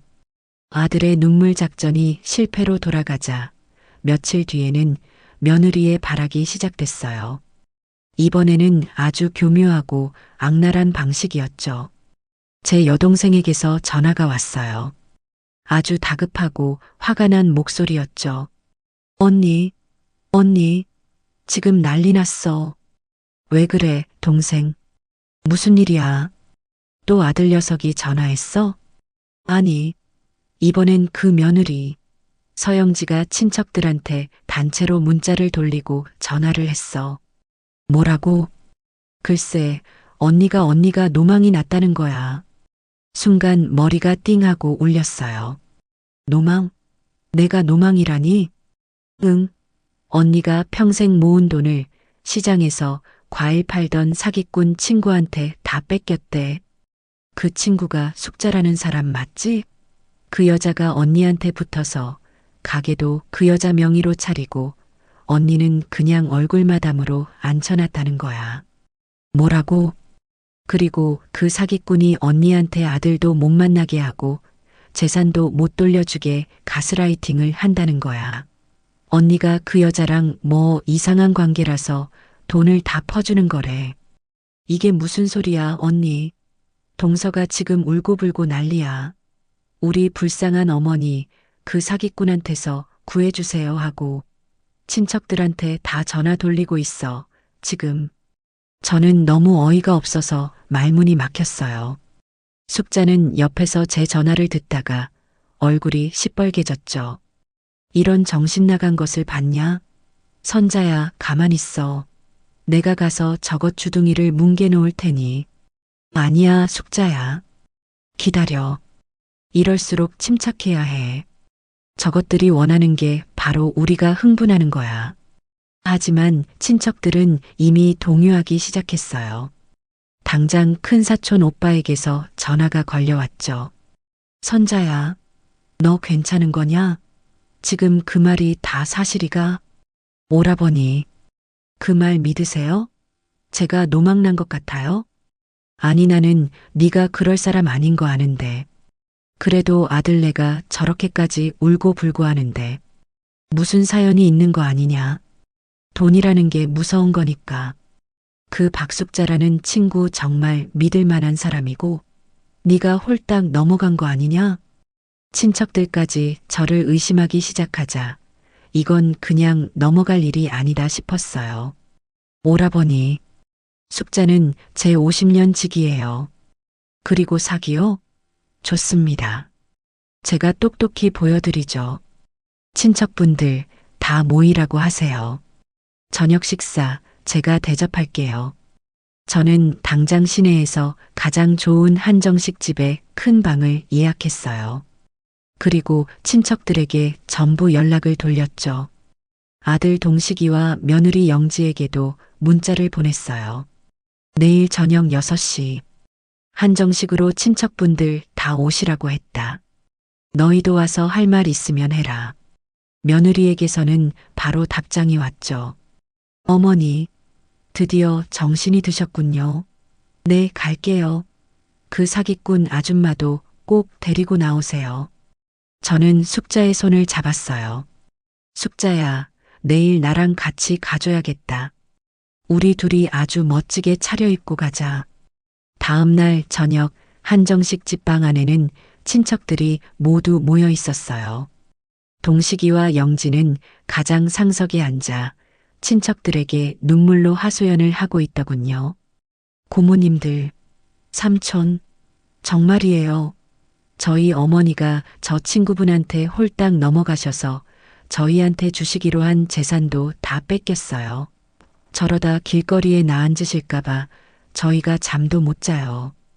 영지가 손수건으로 눈물을 훔치는 척 연기를 하고 있었죠. 그때 방문이 열리고 저와 숙자가 들어섰어요. 저는 가장 아끼는 옷을, 숙자는 백화점에서 새로 산 말끔한 정장 차림이었죠. 어머, 다들 모이셨네요. 영지야, 네가 친척분들 오시라고 했니? 잔치라도 열었어?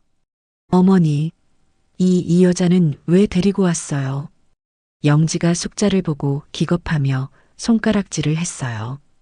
어디다 대고 손가락질이야. 네가 나를 사기꾼이라고 했다며?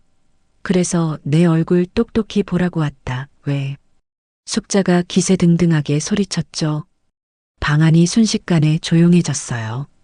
큰 사촌 오빠가 헛기침을 하며 말했어요. 선자야, 이게 다 무슨 소리냐?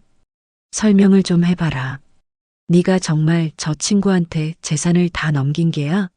그래서 아들네한테 돈 한 푼 안 주는 거고? 저는 빙그레 웃으며 자리에 앉았어요. 오라버니, 제가 설명을 왜 해야 하죠? 제 재산 제가 쓰겠다는데. 그리고 저 여기 사기꾼이라고 불려서 온 거 아닙니다. 저는 들고 온 서류 가방을 열었어요. 숙자가 그 안에서 서류 뭉치를 꺼내 테이블 위에 탁 소리나게 던졌죠. 자, 다들 눈 크게 뜨고 보세요. 이게 선잔의 과수원법인 등기부등본. 대표이사 이선자. 지분 100%. 이게 가게 임대차 계약서. 임차인 이선자. 이게 은행에서 발급한 신탁장고 증명서. 수익자 이선자. 숙자가 서류를 하나하나 넘기며 소리쳤어요. 친척들은 서류를 돌려보며 눈이 동그래졌죠. 그리고 이게 뭔지 아세요? 저는 제 휴대폰을 꺼내 스피커에 연결했어요. 그리고 그날 며느리가 저를 내쫓으며 했던 말이 담긴 녹음 파일을 틀었죠. 어머니, 지금 거지예요? 드실 게 없어서 남의 집 귀한 과일을 훔쳐 드세요? 꼴도 보기 싫으니까 당장 나가세요. 어머니가 가져온 그 반찬 쪼가리들도 다 가지고 가세요. 우리 집 냉장고 물 버리기 전에 당장 들고 가시라고요. 방 안은 얼음물을 끼얹은 듯 조용해졌어요. 영지와 동식이는 얼굴이 새하얗게 질려 굳어버렸죠. 이게 뭐야? 큰 사촌 오빠가 소리쳤어요. 그날 제가 쫓겨나던 날. 하도 기가 막혀서 저도 모르게 녹음 버튼이 눌러졌나 보더군요. 동식아, 네 목소리도 들려줄까? 아, 몰라. 둘이 알아서 해. 하고 문 닫는 소리. 동식이는 고개를 들지 못했어요. 오라버니, 고모님들. 저 이선자, 노망 안 났어요. 오히려 정신이 번쩍 들었죠. 저것들은 지 애미를 바나나 한 개 때문에 거지 취급하고 반찬 통까지 집어던지며 내쫓은 놈들이에요. 그랬던 것들이 이제 돈줄이 끊기니까 나를 정신병자로 몰고 내 50년 소중한 친구를 사기꾼으로 모네요. 저는 자리에서 일어났어요. 이제 누가 사기꾼이고 누가 나쁜 놈인지 아시겠어요? 전 재산 뺏긴 불쌍한 늙은이가 아니라 자식한테 버림받고 제2의 인생을 시작한 이선자로 봐주세요. 저 이제 바빠서 이만 가볼게요. 식사들 맛있게 하세요. 아, 식사비는 제가 미리 계산했습니다. 천천히들 드세요. 저와 숙자는 당당하게 방을 걸어 나왔어요. 방문이 닫히기 직전 친척들이 동식이와 영지에게 이런 천하의 못된 것들, 니들이 인간이냐? 하고 고함치는 소리가 들려왔답니다. 속이 뻥 뚫리는 기분이었죠. 친척들이 모인 한정식 집에서 그렇게 쐐기를 받고 나온 날, 제 속은 그야말로 뻥 뚫린 것 같았어요. 숙자랑 저는 집으로 바로 돌아오지 않았죠. 가게 근처에 있는 근사한 술집에 가서 평생 마셔본 적도 없는 비싼 양주라는 걸 시켰답니다. 선자야, 아, 속 시원하다. 네가 그 녹음 파일 틀었을 때 그 며느리년 얼굴 봤어야 하는데 아주 똥 씹은 표정이더라. 숙자가 얼음을 달그락거리며 신나게 웃었어요. 내 말이. 그 와중에도 동식이는 고개만 푹 숙이고 있더라. 쯧쯧, 저 녀석은 끝까지 비겁해. 비겁하고 말고. 근데 선자야, 이제 어쩔 거야? 친척들한테까지 저렇게 망신을 줬으니 걔들도 이제 더는 못 덤비겠지? 글쎄, 사람은 그렇게 쉽게 변하지 않아, 숙자야. 특히 돈에 눈이 먼 사람들은 더더욱. 제 예감은 틀리지 않았죠. 그날 이후 친척들의 태도는 180도 바뀌었어요. 저한테 사기꾼 친구한테 놀아난다고 걱정하던 큰 사촌 오빠는 다음 날 아침 일찍부터 가게로 전화를 했더군요. 아, 선자야. 어제 내가 오해를 좀 했다. 그 동식이 처가 하도 울고 불고 해서 오라버니 됐어요. 바빠요. 아니, 그게 아니고 우리 맞사위가 이번에 승진을 했는데 선물로 뭘 할까 고민 중이었거든. 너네 가게 그 뭐냐, 멜론? 그거 한 20개만 포장해서 보내줄 수 있겠냐? 하하. 저는 헛웃음이 나왔죠. 오라버니, 저희 멜론 한 통에 20만 원이에요. 20개면 400만 원인데 괜찮으시겠어요? 응. 아, 그렇게 비쌌나? 하. 그럼 일단 10개만 아니 5개만 보내줘. 5개만. 그걸 시작으로 저를 의심했던 친척들이 앞다투어 가게 물건을 사겠다며 연락이 오기 시작했어요. 물론 제게 잘 보이려는 속셈이었겠죠.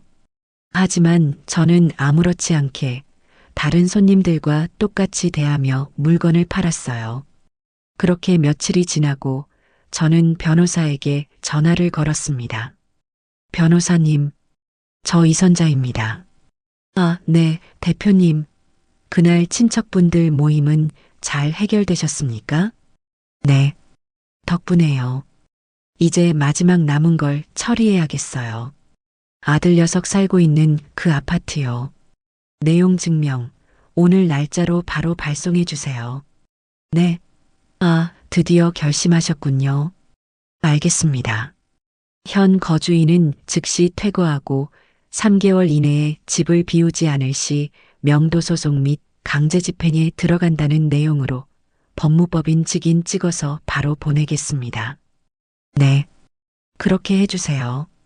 전화를 끊고 나니 마음이 참 묘하더군요.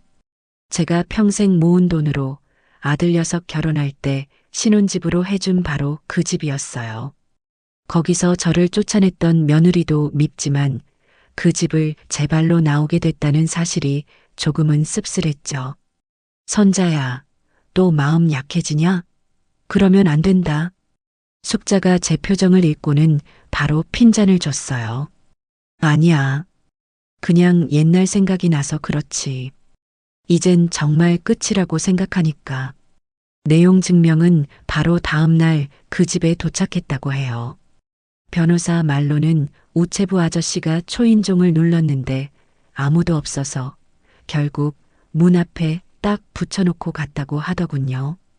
그리고 그날 저녁 가게 마감이 거의 다 되었을 무렵이었어요. 그동안 잠잠했던 두 녀석이 아주 불길한 기세로 가게에 쳐들어왔습니다. 이번에는 동식이가 앞장섰고 영지는 그 뒤에서 눈을 희번덕거리고 있었죠. 어머니, 동식이가 가게 문을 쾅 소리나게 밀치고 들어오며 소리쳤어요. 마지막 남은 손님 한 분이 깜짝 놀라 저를 쳐다봤죠. 손님 죄송합니다. 이쪽으로. 저는 직원을 시켜 손님을 얼른 내보냈어요. 너희 또 여긴 왜 왔어? 영업 끝났으니 나가. 어머니, 이게 다 뭐예요? 이 편지, 어머니가 보낸 거예요? 동식이가 구겨진 내용 증명 우편물을 제 얼굴 앞에 흔들어 댔어요. 그래, 내가 보냈다. 변호사 통해서 거기 쓰인 대로 3개월 줄 테니 짐 싸서 나가거라. 어머니, 어떻게 아들한테 이럴 수가 있어요. 여기가 어디라고, 여기가 어떤 집인데, 저더러 나가라니요. 어떤 집인데? 네 마누라 말로는 너희 장인이 반이나 해준 집 아니었니? 그럼 나머지 반만 빼서 나가면 되겠네. 아, 진짜. 말꼬리 잡지 마시고요. 어머니, 이거 불법이에요.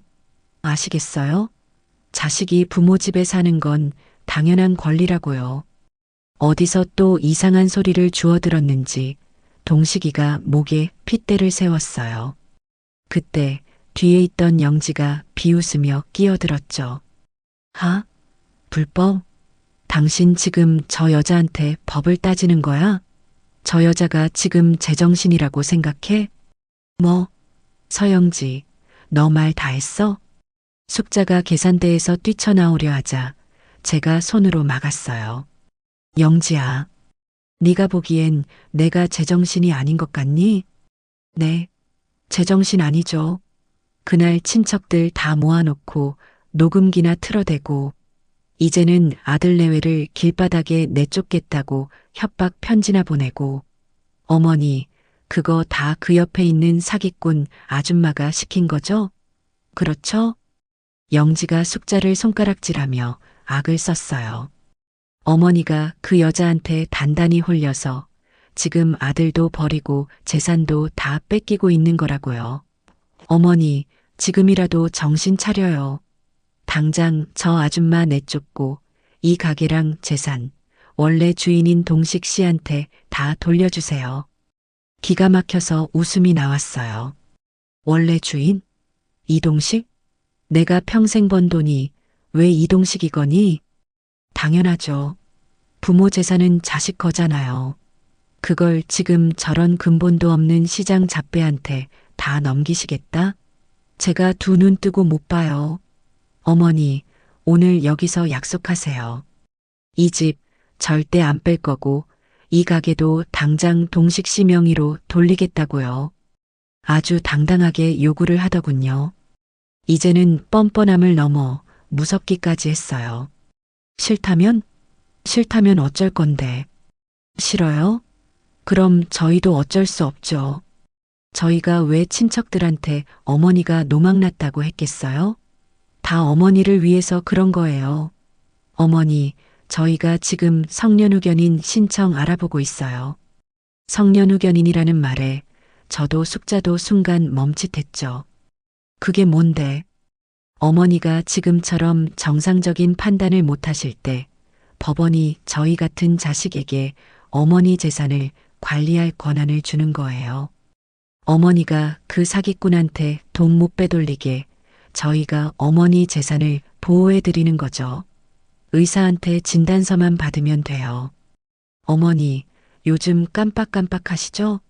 그날도 바나나 하나 드시고는 기억도 못 하시고. 아, 이 녀석들이 이런 속셈이었군요. 저를 금치산자, 아니 요즘 말로 피성년후견인으로 만들어서 제 재산을 합법적으로 가로챌 생각이었던 거예요. 하하, 정말 대단하다, 너희들. 저는 웃음밖에 안 나왔어요. 그래, 한번 해봐라. 어디 니들 마음대로 되나. 하지만 그 전에 나도 너희한테 보여줄 게 있어. 저는 가게 안쪽 제 사무실 금고로 향했어요. 그리고 거기서 먼지가 뽀얗게 쌓인 낡은 가계부 한 권을 들고 나왔죠. 제가 결혼할 때부터 꼬박 50년을 써온 제 인생의 기록이었어요. 이게 뭐예요? 웬 쓰레기를. 영지가 인상을 썼어요. 저는 가계부를 탁 소리나게 계산대 위에 펼쳤죠. 니들이 나한테 받아간 돈 목록이다. 한번 볼래? 저는 누렇게 바랜 페이지를 한 장 한 장 넘기기 시작했어요. 자, 여기. 1998년 3월 4일. 이동식, 대학교 입학금 및 등록금 530만 원.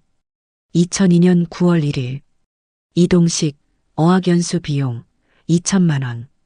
2005년 2월 10일. 이동식, 졸업선물, 중고차 한 대, 1,800만 원. 동식이의 얼굴이 점점 하얘지기 시작했어요. 엄마, 그만. 어딜 그만해. 이제 시작인데. 저는 페이지를 더 넘겼죠. 자, 여기부터가 너희 둘이 만난 후다. 2015년 5월 8일. 서영지, 첫인사 선물, 명품 목걸이 350만 원. 2016년 4월 17일. 결혼 예단비 및 혼수 비용 총 1억 5천만 원. 2016년 5월 20일. 신혼집 아파트 전세금 4억 원. 아, 이건 나중에 너희가 집 산다고 할 때 내가 대출 끼고 사준 거니까 그건 여기 있네. 2018년 7월 2일. 아파트 매매 대금 및 취등록세 12억 5천만 원. 영지의 입이 떡 벌어졌어요. 그게 다 어머니 돈이었어요? 동식 씨가 자기 돈이라고. 내 아들 녀석이 돈이 어디 있어서 12억짜리 집을 사니. 다 내 돈이지. 저는 마지막 장을 펼쳤어요. 그리고 너희가 나한테 푼 돈이라고 했던 매달 생활비. 2016년 6월부터 지난달까지 매달 300만 원씩 8년. 총 얼마인 줄 아니? 2억 8,800만 원이야. 저는 계산기를 두드려서 그 총액을 두 사람 눈앞에 내밀었어요. 자, 봐라. 너희 두 사람한테 내가 지난 50년간, 아니, 너희 결혼하고 8년간 쓴 돈만 합쳐도 총 17억 450만 원이다. 이게 내가 너희한테 상속해 준 돈이야. 근데 뭘 더 달라고? 너희가 나한테 700만 원짜리 가방을 사달라고? 방금 전까지 기세등등하던 영지는 그 숫자를 보고는 아무 말도 못했어요. 동식이는 아예 바닥에 주저앉을 기세였죠. 너희가 말하는 그 성년후견인 그거 한번 해봐. 내가 이 가계부 들고 그동안 너희가 나한테 보낸 문자 내역, 그리고 그날 나 쫓아낸 녹음 파일까지 다 들고 법정에 갈 테니까. 판사님이 과연 평생 번 돈 17억을 자식한테 쓰고도 바나나 한 개 먹었다고 거짓 소리 들으며 쫓겨난 늙은이를 정신병자 취급할지, 아니면 돈에 미쳐서 애미를 팔아먹으려는 너희를 정신병자 취급할지 어디 한번 해보자고. 제 말에 영지가 부들부들 떨기 시작했어요. 거짓말. 다 거짓말이야. 저걸 어떻게 믿어? 못 믿겠어? 그럼 은행 가서 거래 내역 싹 다 떼줄까? 내역 하나하나 이 가계부랑 토씨 하나 안 틀릴 자신 있으니까. 가자. 그때 동식이가 힘없이 말했어요. 뭐? 당신 지금 뭐라고 했어? 저 여자한테죠? 가자고 영지야. 우리가 졌어. 진 게 어딨어. 억울해. 저 돈 다 우리 건데. 영지가 발악했지만 동식이는 이미 전의를 상실했어요. 자기가 쓴 돈 내역이 그렇게 낱낱이 기록되어 있을 줄은 몰랐겠죠. 동식이가 영지의 팔을 잡아 끌었어요. 제발 그만해. 더는 못하겠어. 엄마 제가 잘못했어요. 나가. 저는 차갑게 말했어요. 내 가게에서 당장 나가. 그리고 3개월. 딱 3개월 준다. 그 안에 그 집에서 안 나가면 그땐 정말 법대로 할 거야. 변호사 비용, 강제 집행 비용, 그리고 너희가 그 집에 살면서 안 낸 관리비며 세금까지 모조리 다 청구할 테니 그렇게 알아. 동식이는 아무 말 없이 영지를 끌고 가게를 나갔어요. 영지는 분해. 억울해. 이선자, 너 가만 안 둬. 하고 끝까지 악을 썼지만 그 목소리에는 힘이 하나도 실려 있지 않았죠. 휴. 두 사람이 사라지자 저는 그 자리에 주저앉았어요. 숙자가 달려와 제 등을 두드려 주었죠. 잘했다, 선자야. 아주 잘했어. 속이 다 후련하다. 숙자야, 나 좀 부축해줘. 다리가 풀려서. 그날 밤 저는 50년 묵은 제 가계부를 끌어안고 정말 오랜만에 펑펑 울었습니다. 그렇게 가계부까지 까발리고 최후 통첩을 날린 후 3개월이라는 시간은 생각보다 빨리 흘러갔어요. 그동안 그 두 녀석에게서는 전화 한 통, 문자 한 통 오지 않았죠. 마치 이 세상에 없는 사람들처럼 조용했어요. 선자야. 정말 걔들 아무 연락 없어?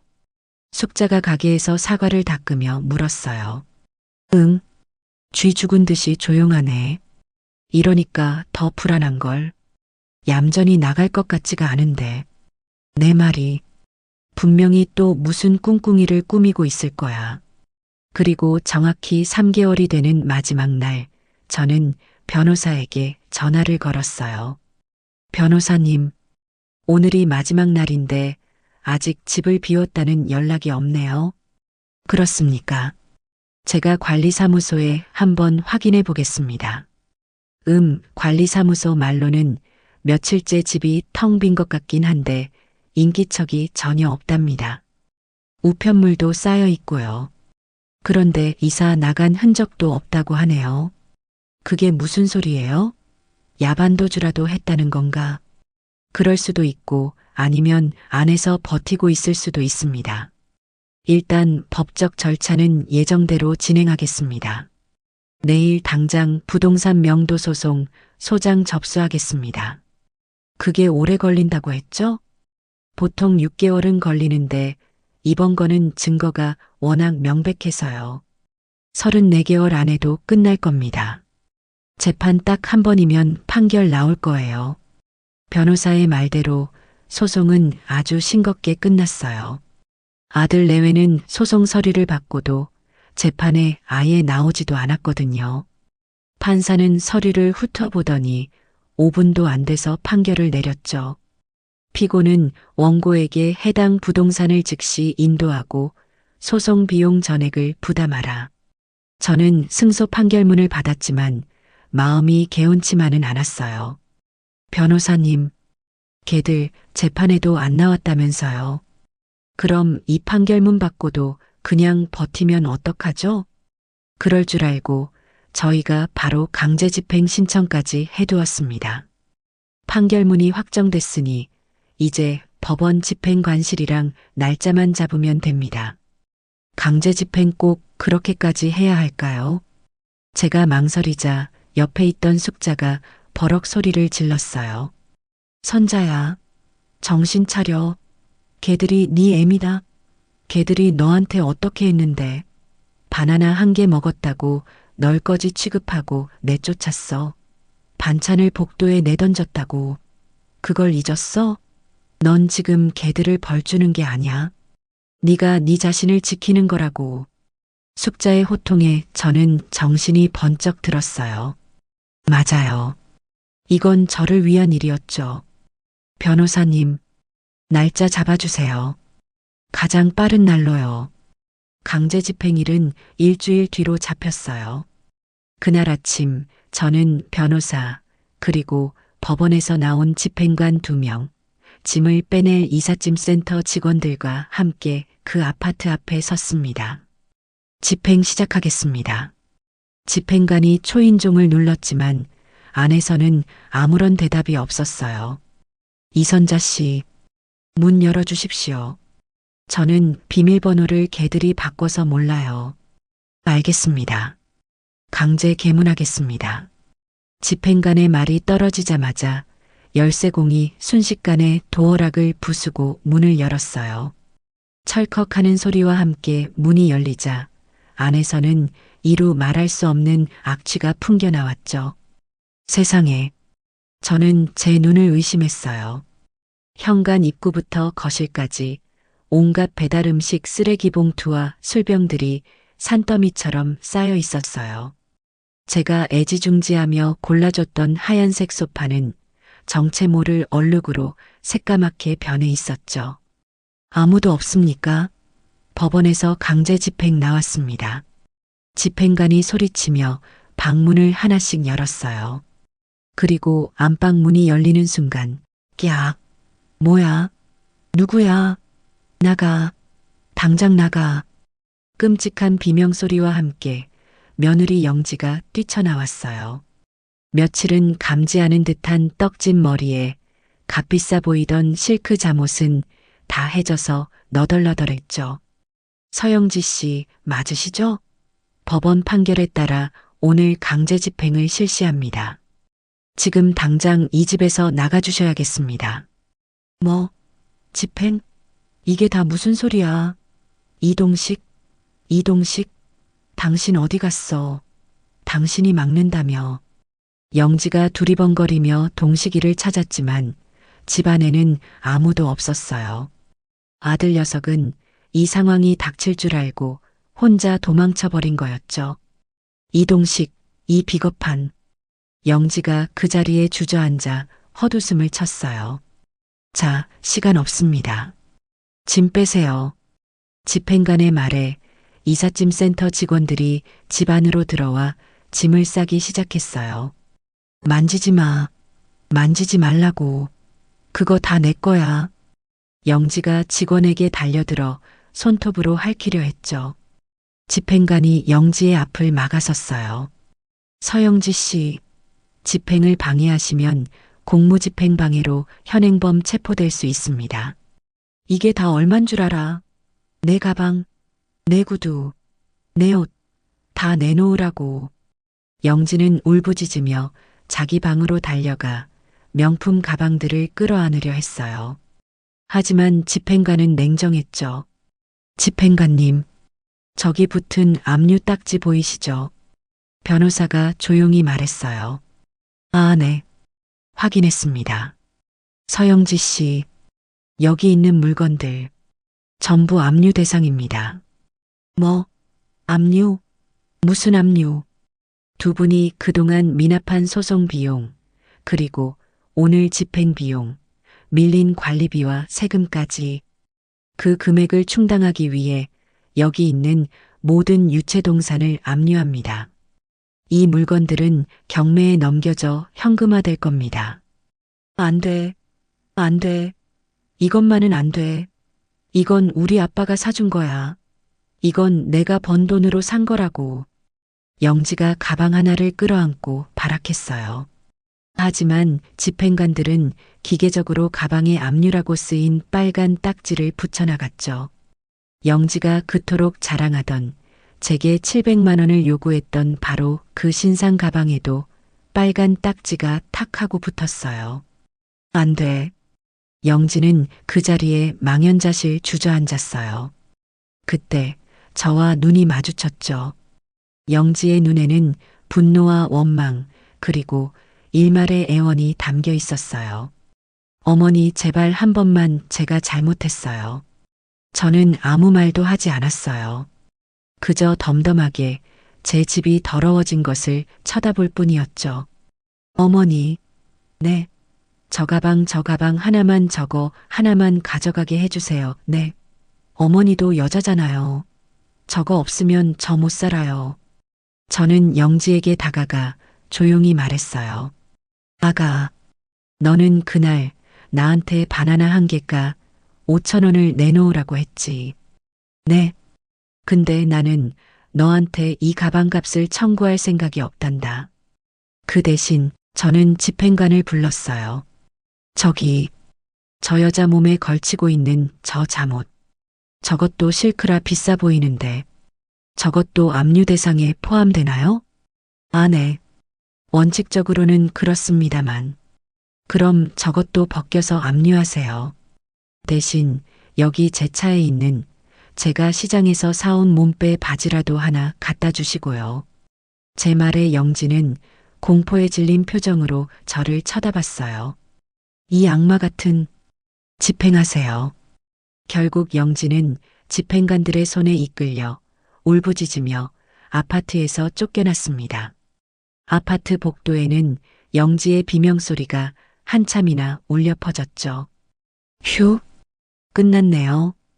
대표님, 이제 이 집은 완전히 대표님 소유로 돌아왔습니다.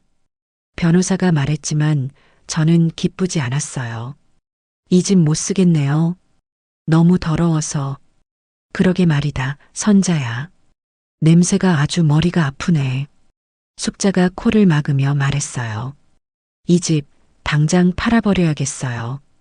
그리고 저는 창밖을 내다보았어요. 아파트 단지 밖으로 영지가 맨발로 뛰쳐나가 택시를 잡아타는 모습이 보였죠. 숙자야, 너 혹시 아는 사람 중에 그 개들 어디 사는지 좀 알아봐 줄 수 있어? 뭐, 개들 사는 데는 알아서 뭐하게. 또 마음 약해졌어? 아니, 그냥 비참하게 사는 꼴을 내 눈으로 똑똑히 확인해야 이 화가 다 풀릴 것 같아서. 숙자는 제 말에 씩 웃더군요. 좋다. 시장 바닥 인맥 총동원에서 그 두 년놈 어디로 굴러떨어졌는지 내가 당장 알아봐 줄게. 며칠 뒤 숙자가 아주 재미있는 소식을 가져왔어요. 영지는 그날 쫓겨난 뒤로 친정으로 갔지만 사돈내외가 망한 년은 집에 들릴 수 없다며 문전박대했다는 거예요. 그리고 동식이는 정말 놀랍게도 우리 가게가 있는 강남이 아니라 아주 멀리 떨어진 변두리 시장 근처에 보증금도 없는 달새방, 소위 단칸방에 숨어 지낸다는 거였죠. 근데 선자야, 더 대박인 거 알려줄까? 뭔데? 그 영지가 지 친정에서도 쫓겨나고 갈 데가 없으니까 결국 그 단칸방으로 동식이를 찾아갔나 봐. 어제 우리 시장 상인 하나가 그 방 앞에서 둘이 아주 머리끄덩이 잡고 싸우는 걸 봤대. 숙자가 박수를 치며 웃었어요. 뭐라고? 걔들이 싸워? 응. 그 상인 말로는 영지가 이게 다 네 탓이다. 네가 그깟 늙은이 하나 컨트롤 못해서 이 꼴이 났잖아. 하고 소리를 지르더래. 그래서 동식이가 그 말 듣고는 영지 뺨을 아주 쫙 소리나게 갈겼다는 거야. 세상에. 그러면서 동식이가 입 닥쳐. 너만 아니었으면 네가 그깟 바나나 한 개 가지고 지랄만 안 했어도 엄마가 저렇게까지는 안 했어. 다 너 때문이야. 하고 소리를 지르더래. 아주 가관도 아니었대. 둘이 길바닥에서 뒹굴면서 싸우는데 동네 사람들이 다 나와서 구경했대. 쯧쯧, 꼴 좋다. 저는 그 이야기를 들으며 아무 말도 할 수 없었어요. 그토록 서로 못 잡아먹어서 안달이던 두 사람이 이제는 서로가 아니면 기댈 곳조차 없이 가장 밑바닥에서 서로를 핥히고 있었던 거죠. 그때 제 휴대폰이 울렸어요. 사돈, 영지 엄마였죠. 여보세요? 아이고 사부인. 저 영지 엄마예요. 네, 웬일이세요? 저기 사부인. 제가 다 들었어요. 우리 영지가 정말 죽을 죄를 졌네요. 제가 딸 자식을 잘못 키웠어요. 갑자기 눈물로 호소하는 목소리에 저는 어이가 없었죠. 그래서요? 아니, 그게 아니라 사부인. 혹시 우리 영지 지금 어디 있는지 아세요? 걔가 집 나간 뒤로 연락이 안 돼서 저한테 물으시면 어떡해요. 사부인 딸이잖아요. 아이고 사부인. 제가 염치 없는 거 아는데요. 혹시라도 우리 영지가 사부인 가게라도 찾아가면 제발 내쫓지만 말아주세요. 걔가 지금 돈이 한 푼도 없을 텐데 밥이라도 한 끼. 저는 사돈의 말을 잘랐어요. 사부인. 영지는 안 왔어요. 그리고 앞으로도 안 왔으면 좋겠네요. 네. 사부인. 아무리 그래도. 사부인이야말로 그날 저한테 전화해서 우리 영지가 철이 없어서 그랬다고 저보고 어른답게 용서하라고 하지 않으셨어요? 그리고 저보고 사기당한 늙은이 취급하셨잖아요. 근데 이제 와서 딸이 망하니까 저한테 밥을 먹여달라고요? 그건 제가 오해를. 됐어요. 저는 사부인이랑 더 할 말 없네요. 저는 제 딸도 아니고 제 며느리도 아닌 애 책임질 생각 없습니다. 사부인이 직접 찾아서 밥 먹이세요. 바쁘니까 끊습니다. 저는 전화를 끊어버렸어요. 그 엄마의 그 딸 마지막까지 정말 뻔뻔하기 그지없었죠. 이제 두 녀석은 그 누구에게도 도움을 청할 수 없는 완벽한 밑바닥으로 떨어진 겁니다. 아들 내외가 살던 아파트는 아주 비싼 돈을 들여 내부 수리를 싹 했어요. 그 녀석들의 흔적을 단 하나도 남기고 싶지 않았거든요. 악취와 쓰레기로 가득 찼던 집은 모델하우스처럼 반짝반짝하게 다시 태어났죠. 선자야, 이제 이 집 어떡할 거야? 월세 줄까? 아니면 네가 들어와서 살래? 숙자가 싹 바뀐 집을 둘러보며 물었어요. 아니, 여기 살기 싫어. 꼴도 보기 싫은 기억뿐이라서 이 집 그냥 팔아버릴 거야. 뭐? 판다고? 이걸? 이렇게 비싼 걸? 응. 팔아서 아주 좋은 데 쓸 거야. 저는 당장 부동산에 집을 내놓았어요. 강남의 요지 중 요지였고 인테리어까지 최고급으로 싹 마친 집이라 내놓은 지 일주일도 안 되어 제 주인이 나타났죠. 제 통장에는 제가 평생 만져본 적 없는 어마어마한 액수의 돈이 찍혔습니다. 저는 그 돈을 들고 김민준 센터장을 찾아가지 않았어요. 대신 평소 눈여겨보던 한자선 단체를 찾아갔죠. 미혼모, 즉 혼자서 아이를 키우는 엄마들을 돕는 작은 재단이었어요. 대표님, 아니, 이선자 대표님, 저희 같은 작은 곳에 어쩐 일로. 재단 대표는 저를 알아보고는 깜짝 놀라 달려나왔어요. 제 가게가 워낙 유명해지고 방송에도 몇 번 나왔으니까요. 대표님, 제가 좀 도와드리고 싶어서요. 네. 아, 저희야 뭐 기부금 1,000원 한 장도 감사하죠. 아니요. 그런 거 말고. 혹시 아이 엄마들이랑 아이들이 마음 편히 지낼 수 있는 집이 필요하지 않으신가요? 재단 대표는 제 말에 눈이 동그래졌어요. 집이요? 아유, 그게 저희 가장 큰 소원이죠. 지금 있는 쉼터가 너무 낡고 비좁아서 아이들 20명이랑 엄마들이 칼잠을 자거든요. 보증금 올려줄 돈이 없어서 쫓겨날 판이에요. 저는 그 자리에서 제 통장을 보여줬어요. 이 돈으로 건물 하나 사시죠. 아이들이 마음껏 뛰어놀 수 있고 엄마들이 눈치 안 보고 쉴 수 있는 그런 번듯한 건물로요. 네. 이 이선자 대표님, 이 돈 전부를요? 네. 전부 다요. 대신 조건이 있어요. 건물 이름은 선잔의 과수원 쉼터로 해주세요. 그리고 이 쉼터에 들어오는 과일만큼은 제가 평생 책임지고 최고급으로 대겠습니다. 재단 대표는 제 손을 잡고 펑펑 울었어요. 저도 눈시울이 뜨거워졌죠. 그렇게 몇 달 뒤 서울 근교에 아주 예쁜 3층짜리 건물이 생겼어요. 선잔의 과수원 쉼터 1호점이었죠. 개소식 날 방송국이며 신문사에서 기자들이 구름대처럼 몰려왔어요. 바나나 한 송이로 인생 역전, 이선자 대표, 수십억 통 큰 기부 같은 자극적인 제목의 기사들이 쏟아졌죠. 이선자 대표님, 이렇게 큰 돈을 기부하시게 된 특별한 계기가 있으신가요? 마이크가 제 입 앞으로 몰려들었어요. 저는 환하게 웃으며 말했죠. 계기요? 별거 없어요. 그냥 저도 평생을 엄마로 살았잖아요. 이 세상 모든 엄마들이 그리고 그 아이들이 적어도 먹는 것 때문에 특히 그깟 과일 한 조각 때문에 서러움을 겪지는 않았으면 했거든요. 엄마가 행복해야 아이도 행복하잖아요. 그냥 그거 하나 봤습니다.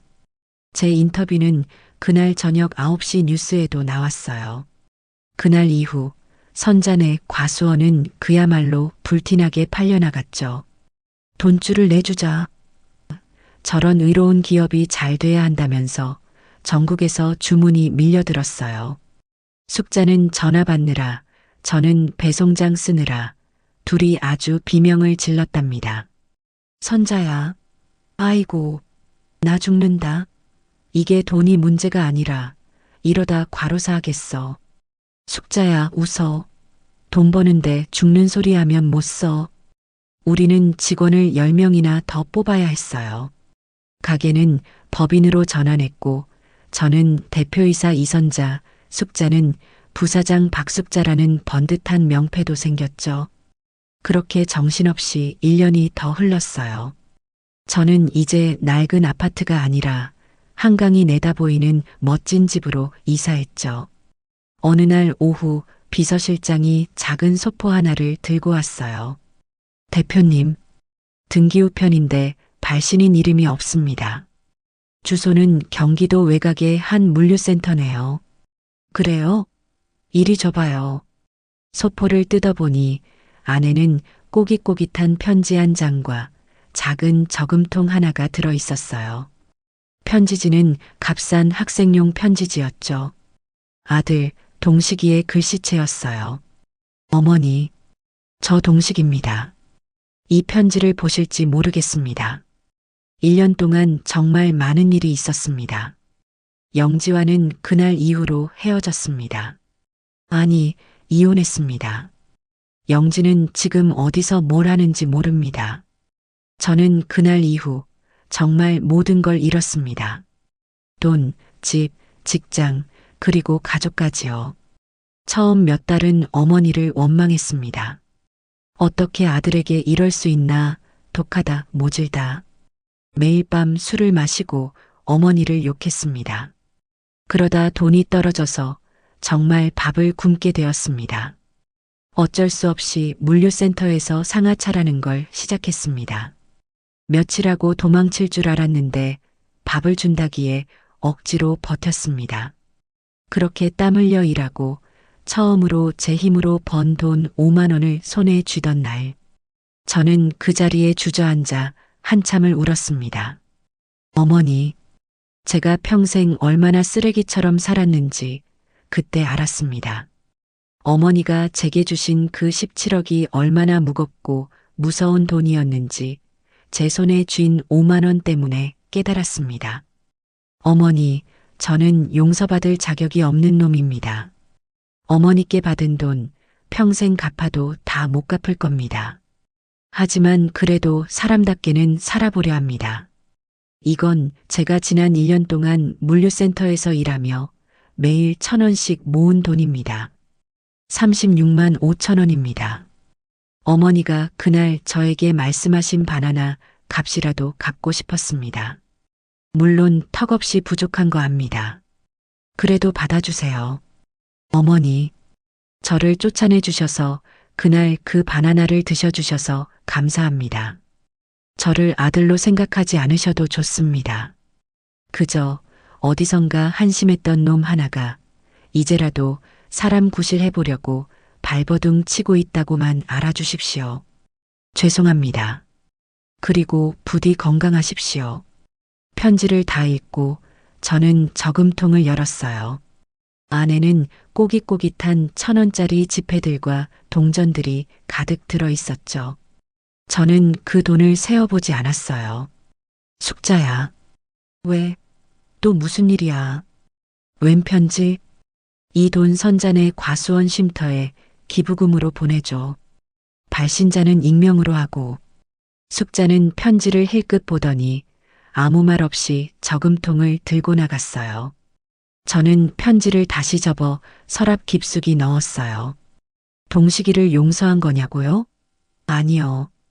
용서는 그렇게 쉬운 게 아니죠.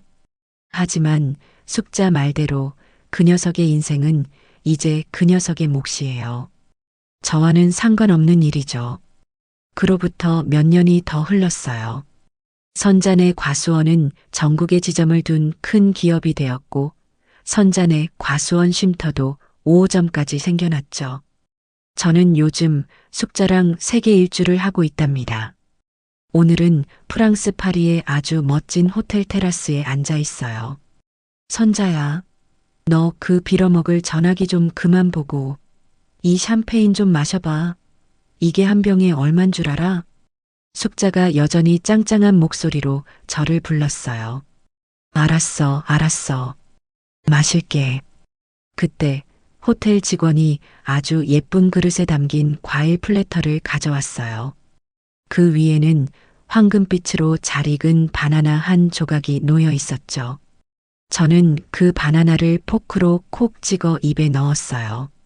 아주 달콤하고 향긋한 맛이 났죠. 맛있다. 저는 파리의 하늘을 보며 활짝 웃었습니다. 7순이 넘은 제 인생이 그깟 바나나 한 개 덕분에